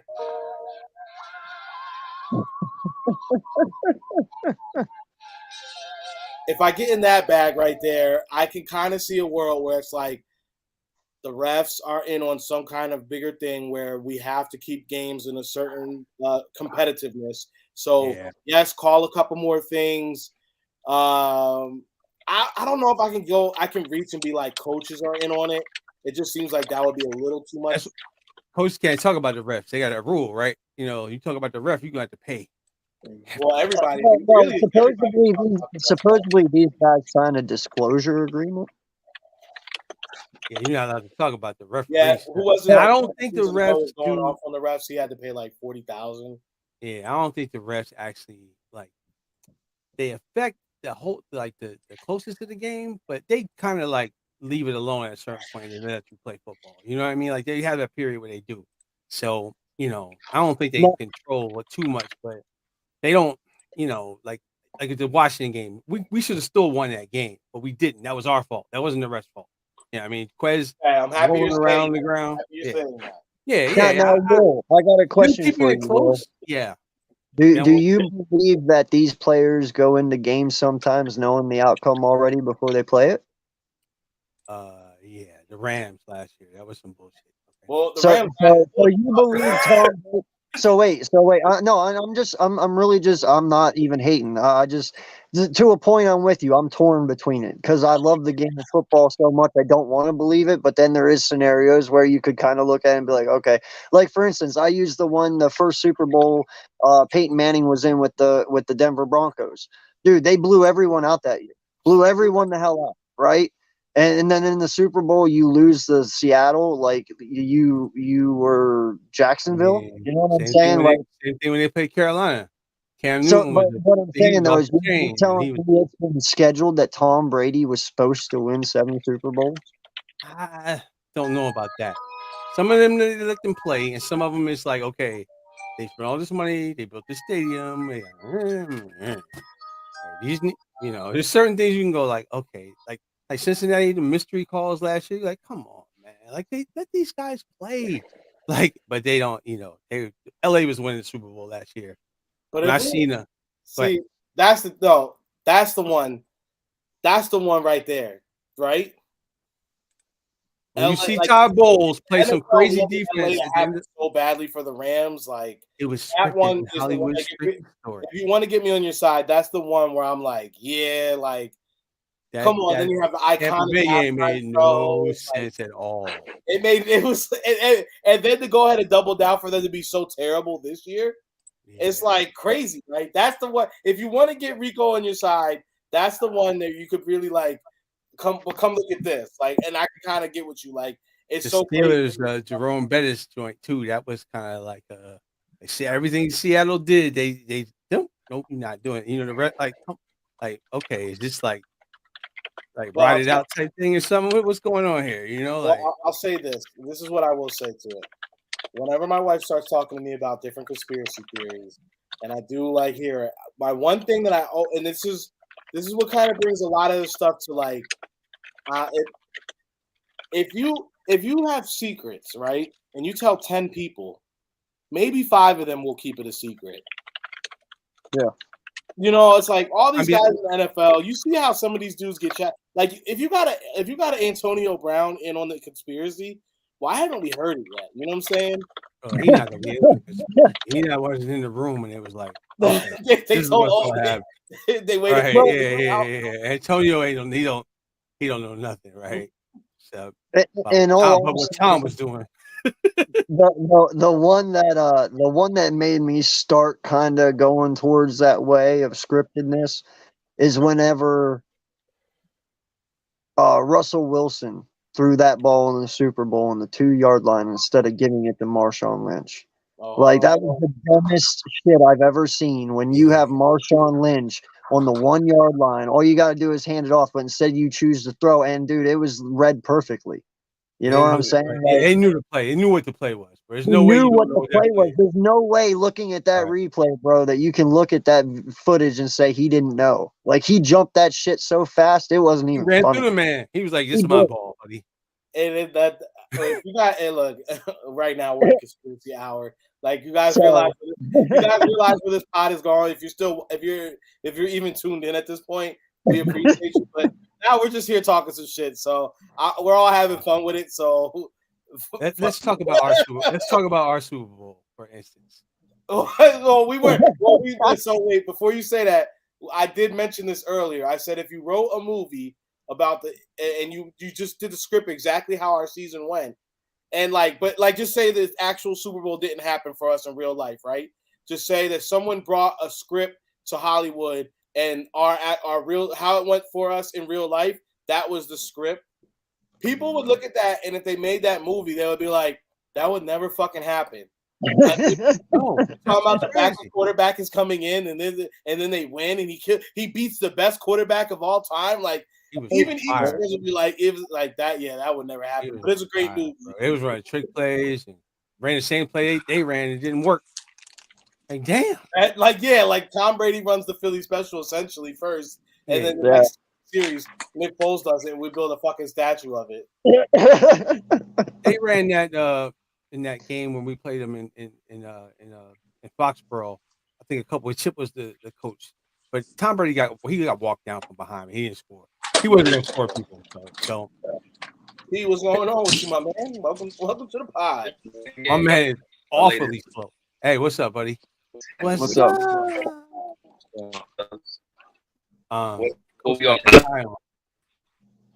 Mark is walking out looking like the man.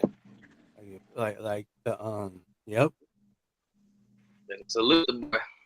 Salute. So what you feeling? What are you feeling like for this weekend, P? Squeak on it real quick.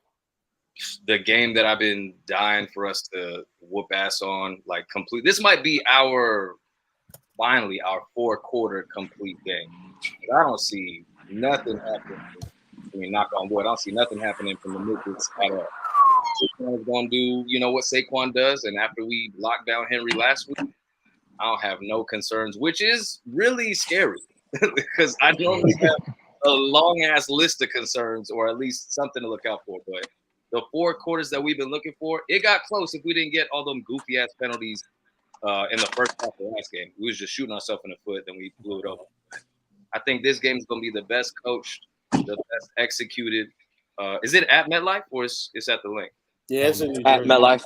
Don't matter. So pray for everybody's ACLs because that shitty turf, but you know how it goes down there.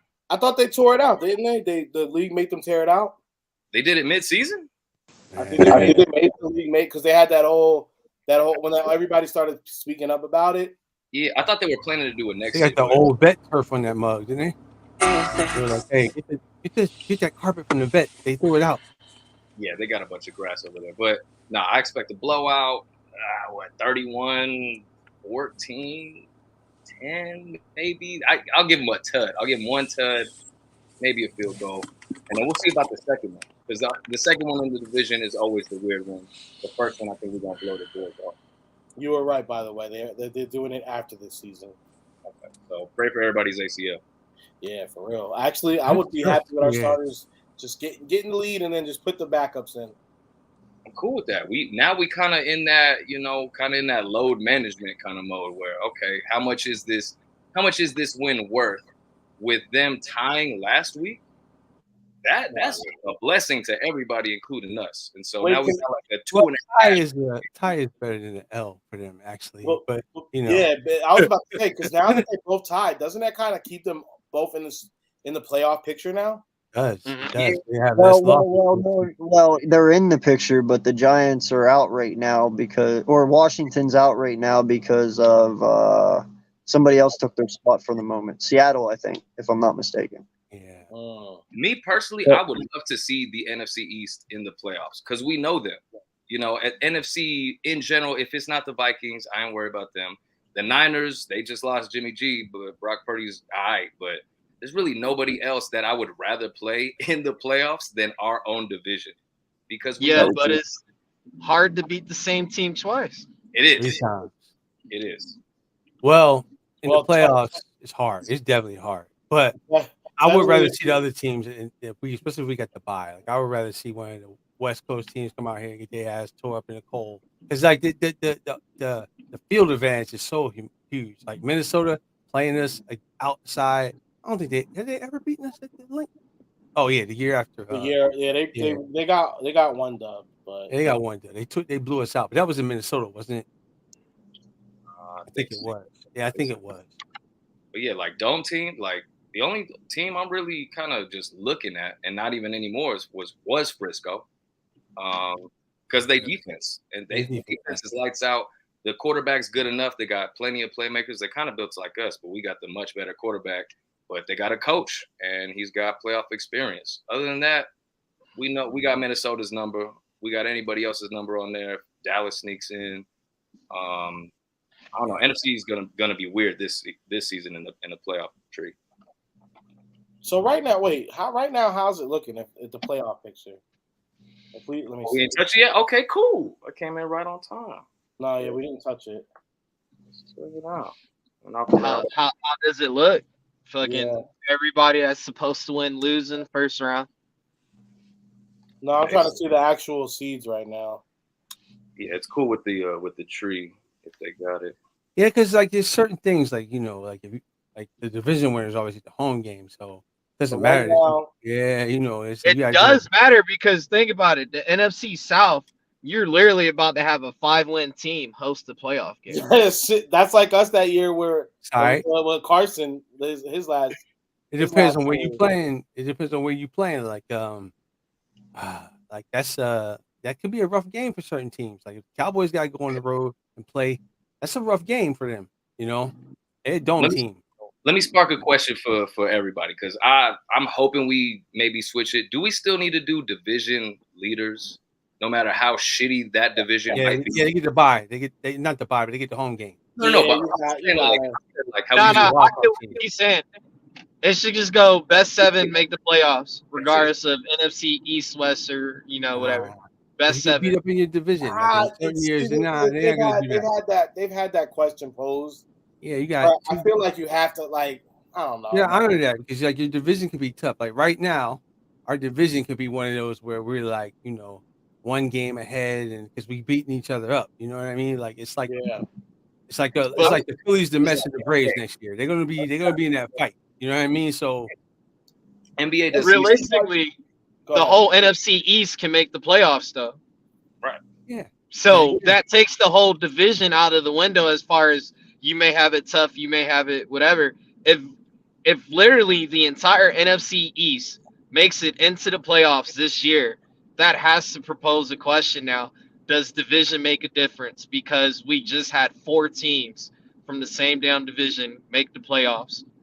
Should we just do the best 7? It shouldn't matter off the division. They're not going to do that. Well, hold on. They play each other twice. You know what I mean? That's a good question, but let me. I'll run it down real quick right now how it goes. So, as far as the NFC goes, obviously we're number 1. Vikings have the number 2 spot right now. 49ers will be the 3rd seed at 8-4. The Bucks are 6-6 with the 4th seed. The Cowboys are holding the 5th. Yeah, the Giants right now have 6th, and the Seahawks have the 7th. On the bubble is right now Washington is in 8th place. Yeah. Because they got a 7-5-1.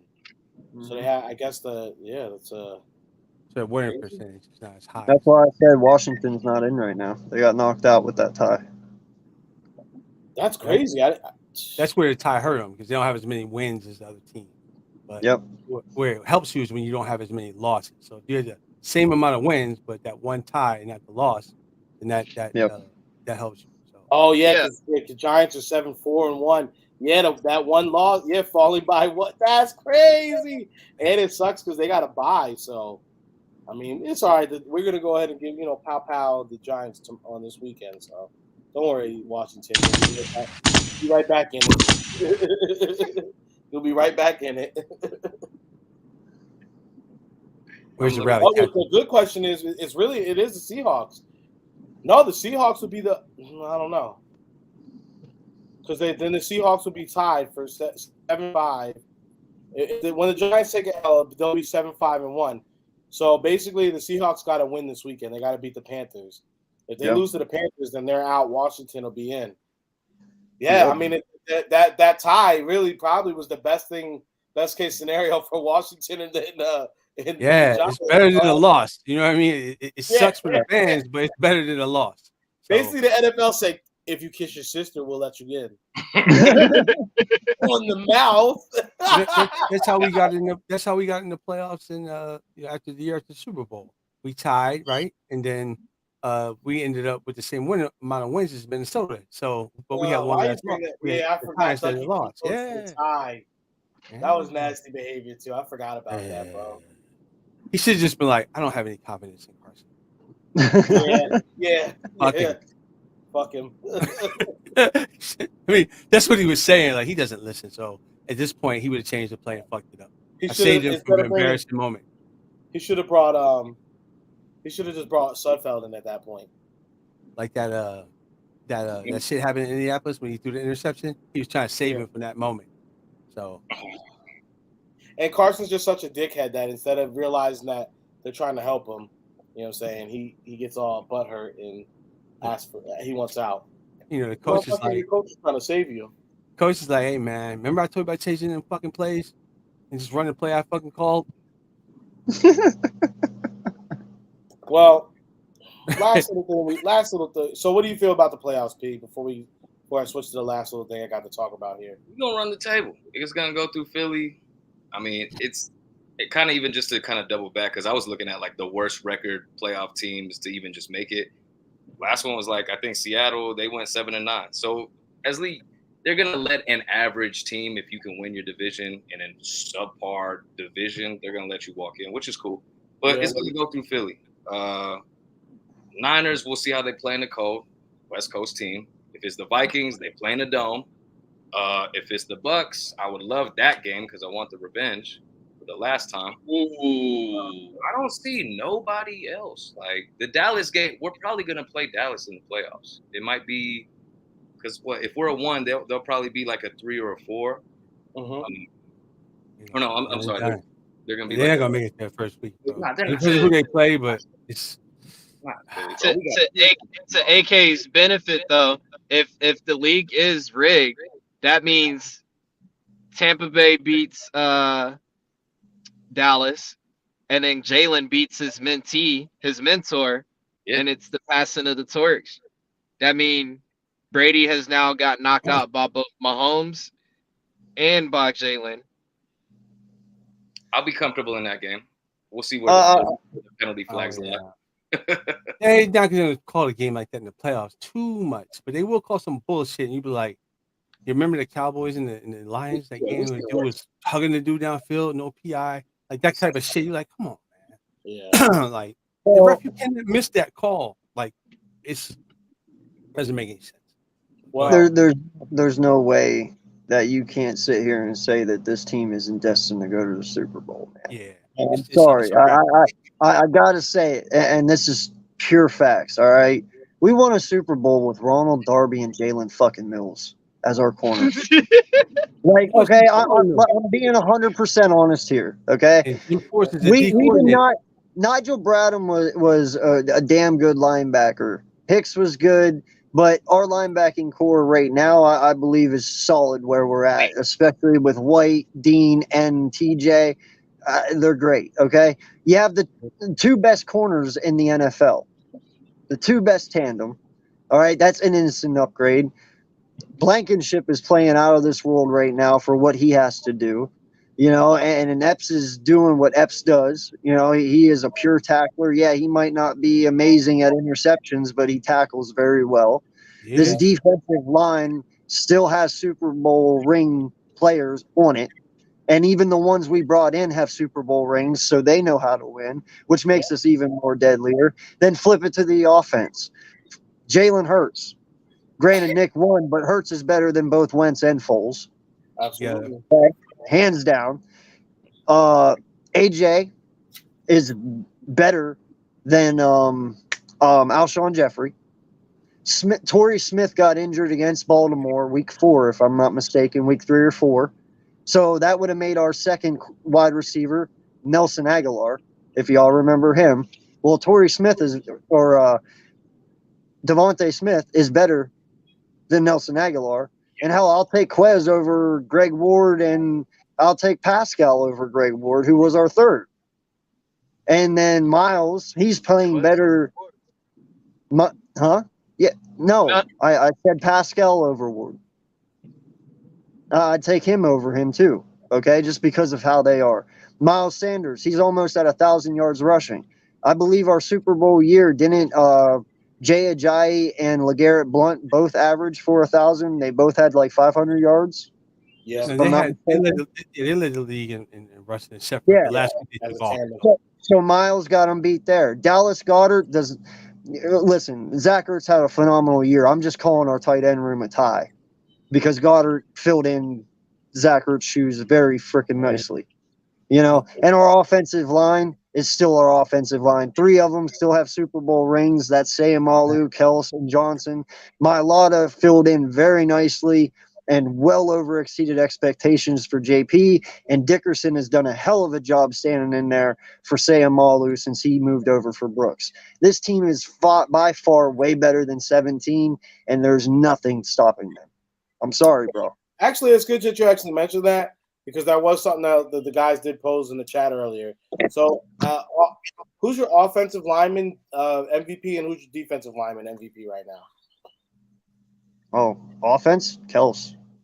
It'll always be Kels until he's gone. Yeah, for real. And defense, BG, dog. I'm sorry, dude.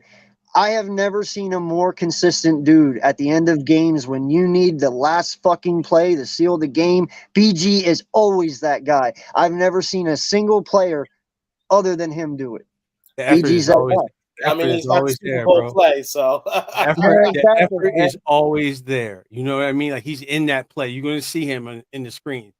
Yes, bro. He might not do anything all game, but the moment you need that one play, you see 55. He's that guy, man. He's got that thing in the tank where everybody else don't have it. You're like, dang, where'd that come Yep. from? And that's all effort, man. Effort costs you nothing. So Although Sweat is looking damn good. Holy shit, is Sweat looking really good right now. yeah, that's what I said about and that's crazy. Robert Quinn. Considering where we drafted Sweat at. Yeah. Right? Yeah. So that was your subject. So who's your MVPs? Of course, it's Jason Kelsey, right? He Right. gets it by default. But Landon Dickinson, that dude's playing phenomenal. So Yep. I mean, we don't as good as Brandon Brooks was, we don't miss him at all. So it's crazy. That's crazy. I almost forgot about Brandon Brooks. Yeah, man. We don't miss him. That dude was the best. I mean, him and Zach Martin, they were the best, they were the best guards in football, right? So like, dang, man, that you don't miss him at all. So that's so big shout out to Landon for that, or Jeff Stoutland University. No, right? So, shout out to Sayamalu. Sayamalu plays right guard. yeah, Sayamalu he plays right guard. Right. But they So run game on the other Sayamalu side, on the left side is mean. Dickerson's on left, yeah. So Sayamalu filled in for Brooks, man, and he's done a nice job doing it. Yeah, he's done a nice job. But the smash mouth run game is on that side with Landon and Malata. Mm-hmm. So it used to be Lane Johnson and Brandon. They run to the right side and just smash you. So but with Kelsey pulling or something. Defense has got to be my man Hargrove. We got 8 sacks, man. Come on. 8 sacks for the defensive tackle. Come on, man. That's come on, Fletch. Fletch was how he pulled that Jedi mind trick on him. Fletch is playing good now all of a sudden. So that's what I was thinking. While Jordan back, he was like, if I don't start playing now. He said, you like your job, right? You want to keep it? Because look what we got over here. How he probably just said, hey, Fletch. The offensive line, defensive line MVPs. If it ain't Kelsey's, at least for me, it's Lane. Hasn't given up a hurry or a hit or whatever statistic on that side. He ain't had them in like 2 years, which is ridiculous. Like that's good podcasting right there. Again, P. Good podcasting. He already recognized. We all love Kelsey. Let me give you something else. Somebody needs some love, but Lane is, forever the go for that. He's playing, man. Never a problem. I don't think you have any sacks that weren't for Wentz. You know what I mean? Like Wentz was the man. Talk about that. He might have let a few go just to teach him a lesson. But defense, I want to go CJ. Like I think he still leads the league in picks. But he's such a ball hawk. He needs to be where he needs to be, and he'll make that play where he makes the play. I'm actually gonna go Hassan. Hard. I think with him, he's just the pressure of I think everybody elevates when Hassan is spinning, and we don't do a lot of stunts, but when he's coming off that edge, bro, strip sack, I think he's still leading. And he fills that spot where, like AK was talking about, when BG comes in at the end, Hassan is filling those spots in between. If it's a second and long or a third down, he's going to be in the backfield. Mm-hmm. And you're right. I think Hassan is like the unspoken hero of the offseason acquisitions. Yeah. It happened so early in the offseason. Like so early. Yeah, it was like people kind of even like, and then so much exciting shit happened after that, because we got him before the draft. So it was like that happened, and then like the draft was like a few weeks later. Then you get the AJ Brown news. You get the draft picks themselves. It was like that picture where he just gradually gets more excited as it goes down. Hassan Reddick's at the top. Then you hear about that's perfect. That's exactly what it is. Yeah, I gotta check my post at some point, but 11-1. Everybody's rocking, and I don't know who else is gonna be coach of the year, but we ain't gonna win coach of the year. If we would, it's how the NFL does it, man. If we're Super Bowl contenders, they usually give it to somebody else. They spread the wealth around. That's how they do it. So who do you think? You know what? That he does bring a good point.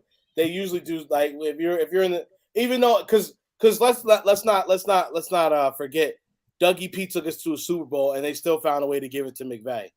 Right. Yeah. Who it's going to we beat McVay that year, mind you. Right. I can tell you who it's going to go to without even thinking about it. It's going to be the ball. Right. Yeah, I'm telling you, bro, it's going to be. What he done with the Giants this year is truly tremendous. And Us twice. If he takes the L Yeah. twice to us, Yep, he's still winning, man. Because if He they're not gonna would get it. still, bro. I mean, dude, look at the talent he's got. I mean, other than Saquon on offense, and he's won that many games. I mean, come on, bro. You got to give it to him a little bit. Yeah, because at best I had the Giants winning 5 games. At Yeah. best. So just getting to 8 is impressive. that deserves a coach of the year for sure. Yeah. No, they're 7-5-1. They're 7-4-1. Get it right. Oh, sorry, 7-4-1. But that's still impressive, though. That's still impressive. The NFL made them kiss their sisters on the lips. Yeah, you're right. They made it out. Yeah, I agree with you. It's the vibe for sure, man. It's they don't ever give it to the Super Bowl winning coach. You know, like it's they just don't. The awards go, they get spread around, man. That's what It's crazy because he's minus 150 right now on via DraftKings to win Coach of the Year. Dang. Yeah. So really, he's really like the favorite. But I could see. I really like. He deserves it, and I think they should give it to him. But I'm not going to be the least bit shocked at all if they don't give it to him. Coach, how you think about it? It's going to Logic out there in Miami. Oh, yeah. So you going to Miami? You know, Logic was lying. But yeah, it was going to Logic. Wait, what? Well, Logic was lying.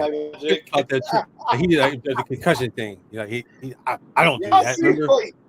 Y'all don't see what he does. He talks a lot of shit on the low.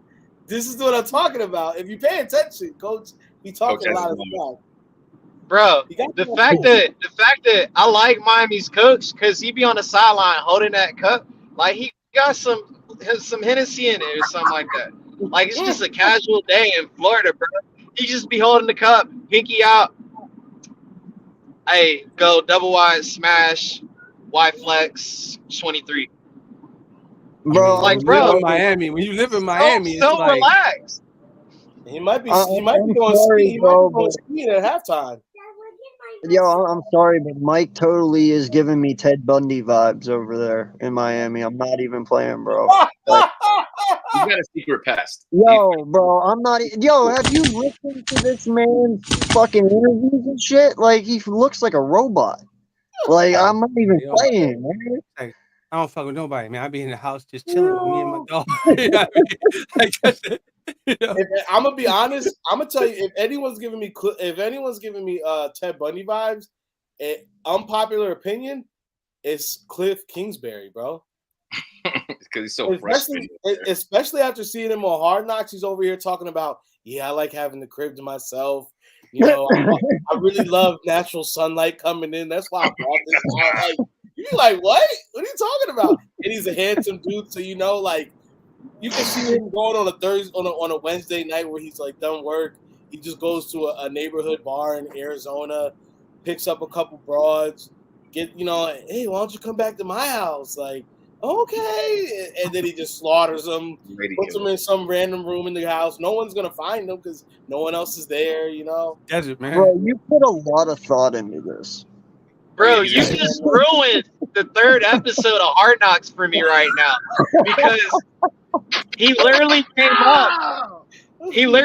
up to Denard Hopkins out of nowhere, and the first thing he said was, "Hey, what time is that event at the battered women's shelter you're going to?" Yeah. So you just ruined that whole episode, and that was the first thing that popped into my head. Like, come on. He did. I mean, Hopkins has and the way some he weird asked conversations with his like, coaches, man. What time's that battered women's event? Bro, and he wasn't like passing out food or anything. The one video or the clip they did put on the show, he's just standing there with his wife, and some lady comes up. "So you're the head coach?" And he's just like, "Yeah," but it looks like he got his like arms folded, like he's scouting right now. Like, bro, Rico, you just ruined the fucking whole episode for me now. It wasn't really heartfelt until I said that, right? Your boy Cliff. And it makes a lot of sense. Cliff. all that Arizona desert to be dealing with. Got shit else to do out there. I'm just thinking about poor Hawkins. He had some weird conversations with his Gets coach. the body in Maricopa County. It's nothing. Yeah, my man down in Houston telling him not to bring his kids to. Don't bring your kids around here anymore. You know, like what? Who said? Well, look. Final thing I got for you fellas tonight. Tom Brady goes out. You know what I'm saying? Honorary Eagle Tom Brady goes out Thursday, Monday Night Football. Leads his 44th fourth quarter comeback winning drive. Make sure the Eagles go ahead and right now currently have a top 5 draft pick in this year's coming draft via the Saints. Tom Brady is actually the honorary Eagle, right? At this point? For this week, yeah. Shouts out to the Saints defense for completely folding in the last, what was it? It was 7 minutes? Collapsed. 16-3 with like 7 minutes, bro. Shouts You out like to your job, right? for going out of bounds, whether you was injured or not. You didn't get the first down. Who cares? Yeah, shouts out to the city of New Orleans. Shouts out to who is it, Dennis Allen or one of the coaches out there. I'm sure he's gonna get fired at the end of the day. But yeah, that was a terrible game, and they just gifted Tom Brady another fourth quarter drive that we all knew was gonna happen. And you know, Andy Dalton is on the sidelines just looking at it like, look at this shit. They about to really do it. Yeah. We did it, and they got on our ass. They're like, hey, what the hell? Doug, why didn't you play the win? Y'all saw me take everybody gets a ring. The Saints get a ring. Calvin Ridley gets a ring. Fucking the Titans GM or the former Titans GM, he gets a ring, bro. Because without you, none of this would have been possible. Like Calvin Ridley, thank you for DraftKings. They get a fucking ring as well.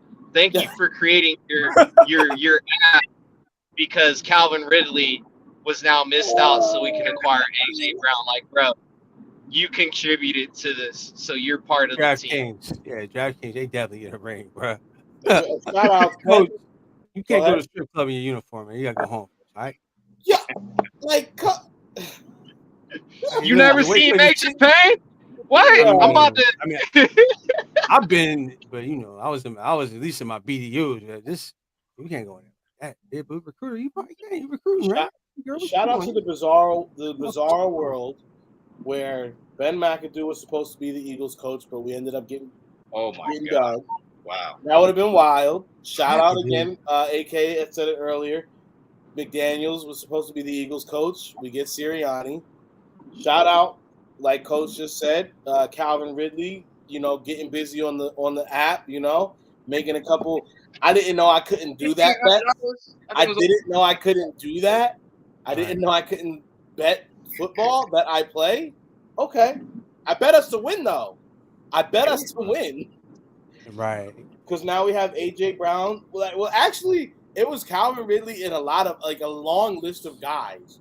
Like pretty much any wide receiver that we thought we could have, Howie was trying to get. And then for whatever reason, like 3 or 4 names did not pan out. We get AJ Brown for $100 million? I think AJ just fell in our lap because like I didn't see him leaving the Titans until, you know, Vrabel was like, we're not going to pay him. It's like I said last night on Hip Hop. Neither did Mike Vrabel see him leaving.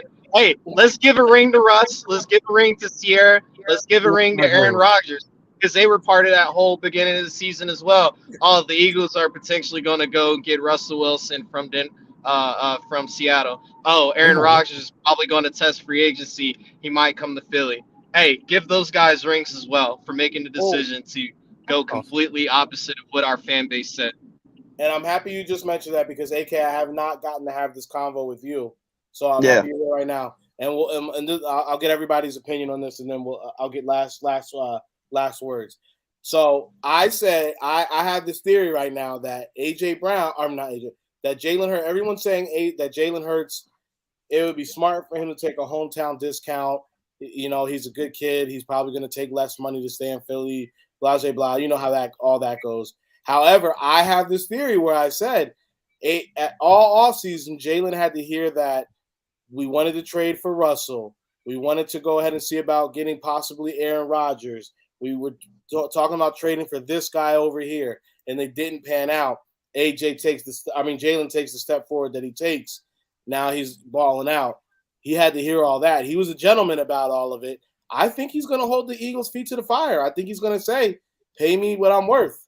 You're not going to get a discount. You might get a couple mil off, but I think he's going to say, give me the 45 mil. Yeah. No, listen, man. I'll even go a step further, man. If this kid wins MVP, if he wins the Super Bowl, He has to. he's breaking Pat Mahomes' bank. Oh, shit. I'm telling, yeah. He's gonna break it or he's gonna match it. Yes. That's how it works. The next guy up always gets more. I'm telling you right now, like he gets an MVP at 23 and a Super Bowl ring at 23, he's easily making 50 mil or more. I'm sorry, and I'll gladly pay him if he wins a Super Bowl this year. I will gladly fucking pay that man 50 mil. Right, we paid a man top dollar who didn't even play. Dude, you paid how much did Kyler Murray just get? And look what the fuck he did with it. Right. He doesn't right now even have a winning record, bro. And they paid him that. This man has not lost what's his record as a starter? That's my son laughing because he agrees with you. Yeah, like I'm not even playing, bro. He's better than Kyler. In fact, he's playing better than Lamar, and everybody was saying Lamar's going to be breaking the bank. Like, dude, this kid is going to get Pat Mahomes money if he does exactly what I just said. I'm sorry, you can hate it all you want, but hell, if he wins me a Super Bowl, I'll fucking pay him. That's not even that much. You got to think Pat Mahomes got his contract, like 3-4 years ago? So yeah. This guy, if he gets Pat Mahomes money, I'm not even mad, man. Like I was telling it's crazy to think that million. I'm good with 45 million because, that's not really that much. Let's say if he was Pat Mahomes and he was doing what Jalen's doing right now, he would look like 65 million. All right, 45 million. P, pay him or let him walk. We're gonna have to. Like if he balls out like that, and I love the idea of let's cut a couple corners here because we got a lot of people to pay. But he's like, there's only one MVP in the entire league, and at the most important position on the team. You don't have a quarterback, you ain't doing nothing. Does not matter. So if you got to take the best player at the most important position, it's gonna happen. It's gonna have to happen. Right, and he had to beat out the de facto guys that already had it won. Because you gotta say Allen had it, and Aaron Rodgers came in. They were like fighting for it, coming in the training camp. Here's our 2 MVPs.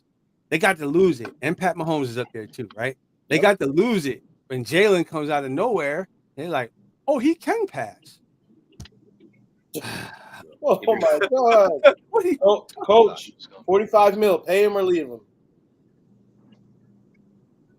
I'm giving him a fully guaranteed cap-friendly contract. Jalen agent is Nicole Lynn, and she is very smart at how she conducts her business. And I do actually have people that are part of that Jalen Hurts circle in Oklahoma. They're pushing for a fully guaranteed NBA contract, cap-friendly contract that won't hurt the team to where they can still bring in assets to replace what we'll be losing. Probably the best way to do it. See that? Your discount is NBA contract. Now that's different. Well, and hold on. I'm happy you said that. Coach. I'm gonna give you guys a chance to rebuttal, but because right now we're talking about baseball season, off season, people are getting paid. But what we're seeing numbers like 300. We're seeing numbers like 90 million, this and that. But we're seeing those numbers over 10, 11 years. It's a lot easier to stomach when the AV is not as high as what you're seeing a 5-year deal. If it comes to a point where we're talking about, look, you're our quarterback. We believe in you. I think you're going to be here. You're going to be our franchise guy. I'll gladly give you $300 million for the next 10 years. Fully guaranteed. That's your money. Well, what's it matter if it's 10 years or 6 years? You know what I mean? If you're willing to be here and you want to be an Eagle, what's it matter? 300 million is 300 million, whether you accumulate it over 10 or you accumulate it over 6. You know what I mean? Over 6 years. Yeah, but the dead cap, it's not gonna. It plays differently on the cap space.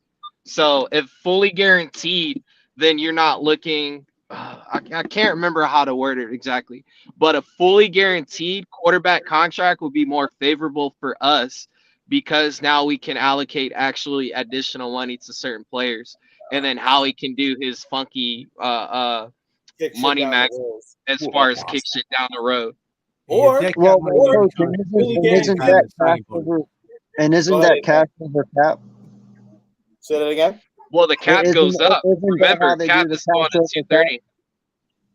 Yeah, Huh? I know, but isn't that how they do cash over cap? Like, isn't that how the Rams got in the situation they got in because they're a large market fan base and franchise?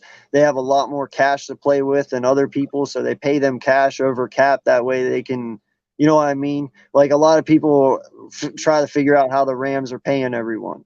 Well, they kind of manipulate the cash over cap. They pay them in cash so that it doesn't affect the cap.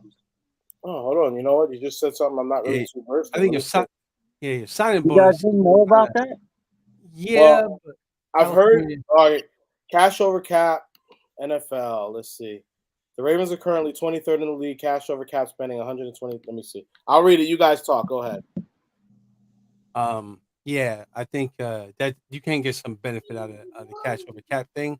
I think with the NFL, they can all get paid cash over cap if they really, really wanted to. But the thing is, like certain teams, they're in a big market, so they can afford it no matter what. So Exactly. it's like the Yankees, they're gonna pay the luxury tax on the every year. They don't care. You know what I mean? So it's okay. Well, and we're a big market fan base. The Giants are a big market. Rams are big market. We have a lot more cash to play with that doesn't affect the cap to where, like, Jacksonville, they depend all on the cap because they have no cash because they suck. So hold on. And they So don't wait, have money. what it is cash over cap. So the consideration is, so if it's a signing bonus, say $25 million, and you're getting the player technically gets it all on the year one. That's where it counts for year one.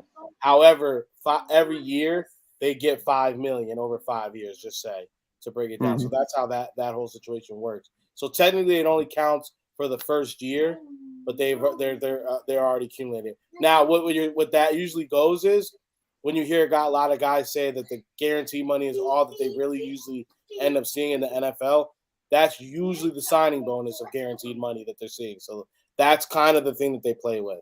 Right. Yeah. That's what goes on your dead cap when you have that signing bonus money. You got to pay that back over time so you can spread it out over the years.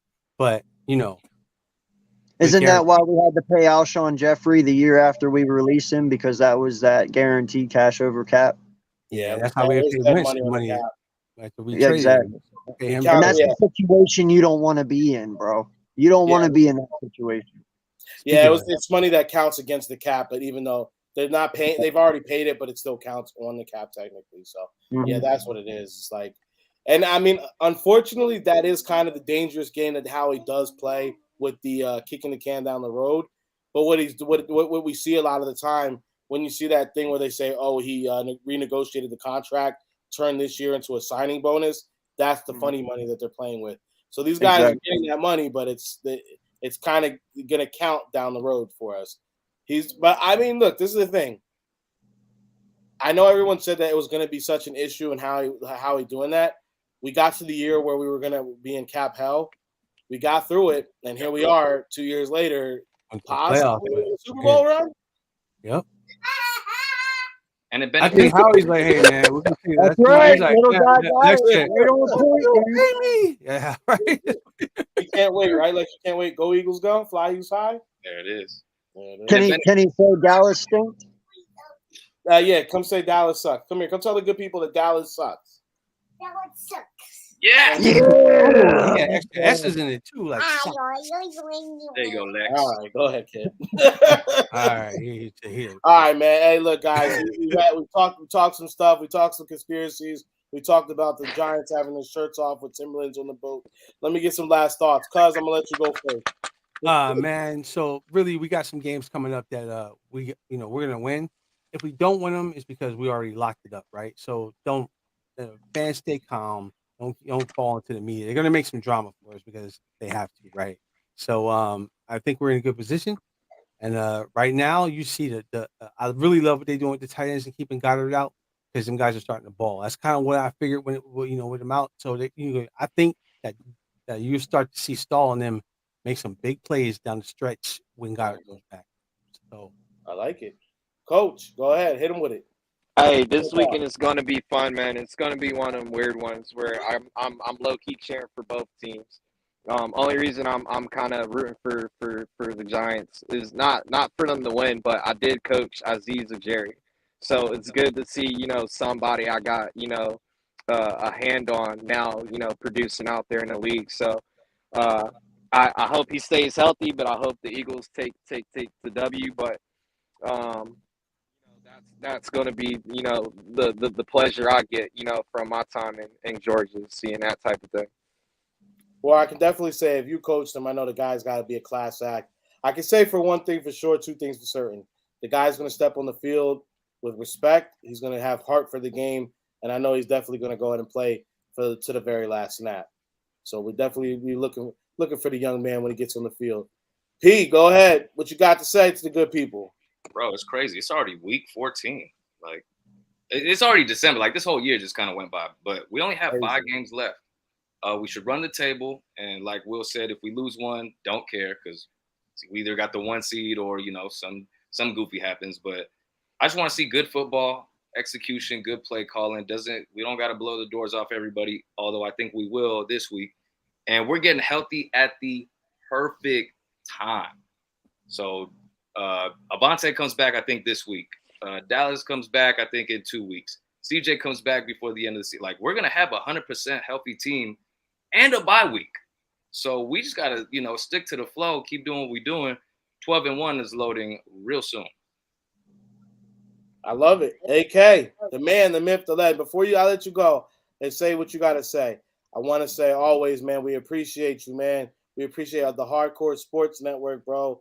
Your road to 500, you brought us on. It's definitely helped the Swoop Boy Squad, gain a different type of audience. We got to see it. And I do want to ask you, I need help, all right? I already got Cole Cowboys. He said he's down. I need a Giants representative, and I need a Commies representative. I want to do a little mixtape before the playoffs get underway. So I want you to pick the best of those who we got on the network, who you think we should get on for that. I want to have them on Hey Poppy to do a little mix up before the playoffs. So if I could get your help with that, my brother. But we appreciate you, man. You definitely saw what we were trying to do over here, and you got us in the right spot, in the right position. So we appreciate that always, man. And what do you think, man? Final words. What you got to say? Well, first and foremost, man, it's an honor being on here with you guys. Like, I love watching what you guys do. You guys are great, and it's an honor having you guys over here. In all honesty, it's a blessing. It helps me out as well, and it gives me more content to give to people, and they get to see the best of you guys. And that's all I want. So, appreciate you guys for taking that offer, and coming over, and it's a great thing we got, and I will definitely help you out with that. No problem at all. My final thing I'm gonna say, bro, is 17-1. Oh, wait. And I need to get you on an episode of Hey Poppy too. So I got you. Whenever you gotta have you smoking on the show, man. You gotta have that, bro. Gotta have that. You was doing. You reminded me of my uncle with that. You know what I'm saying? I got you. Go ahead. Final thoughts. Go ahead. Final thoughts, man. 17-1. Quit playing with me. Like, this is not a joke. This team is real. You have questioned us all year long. You have doubted us all year long. Oh, Jalen can't throw. Well, now he can. Oh, Jalen hasn't came back from being down. Oh, he has a couple times.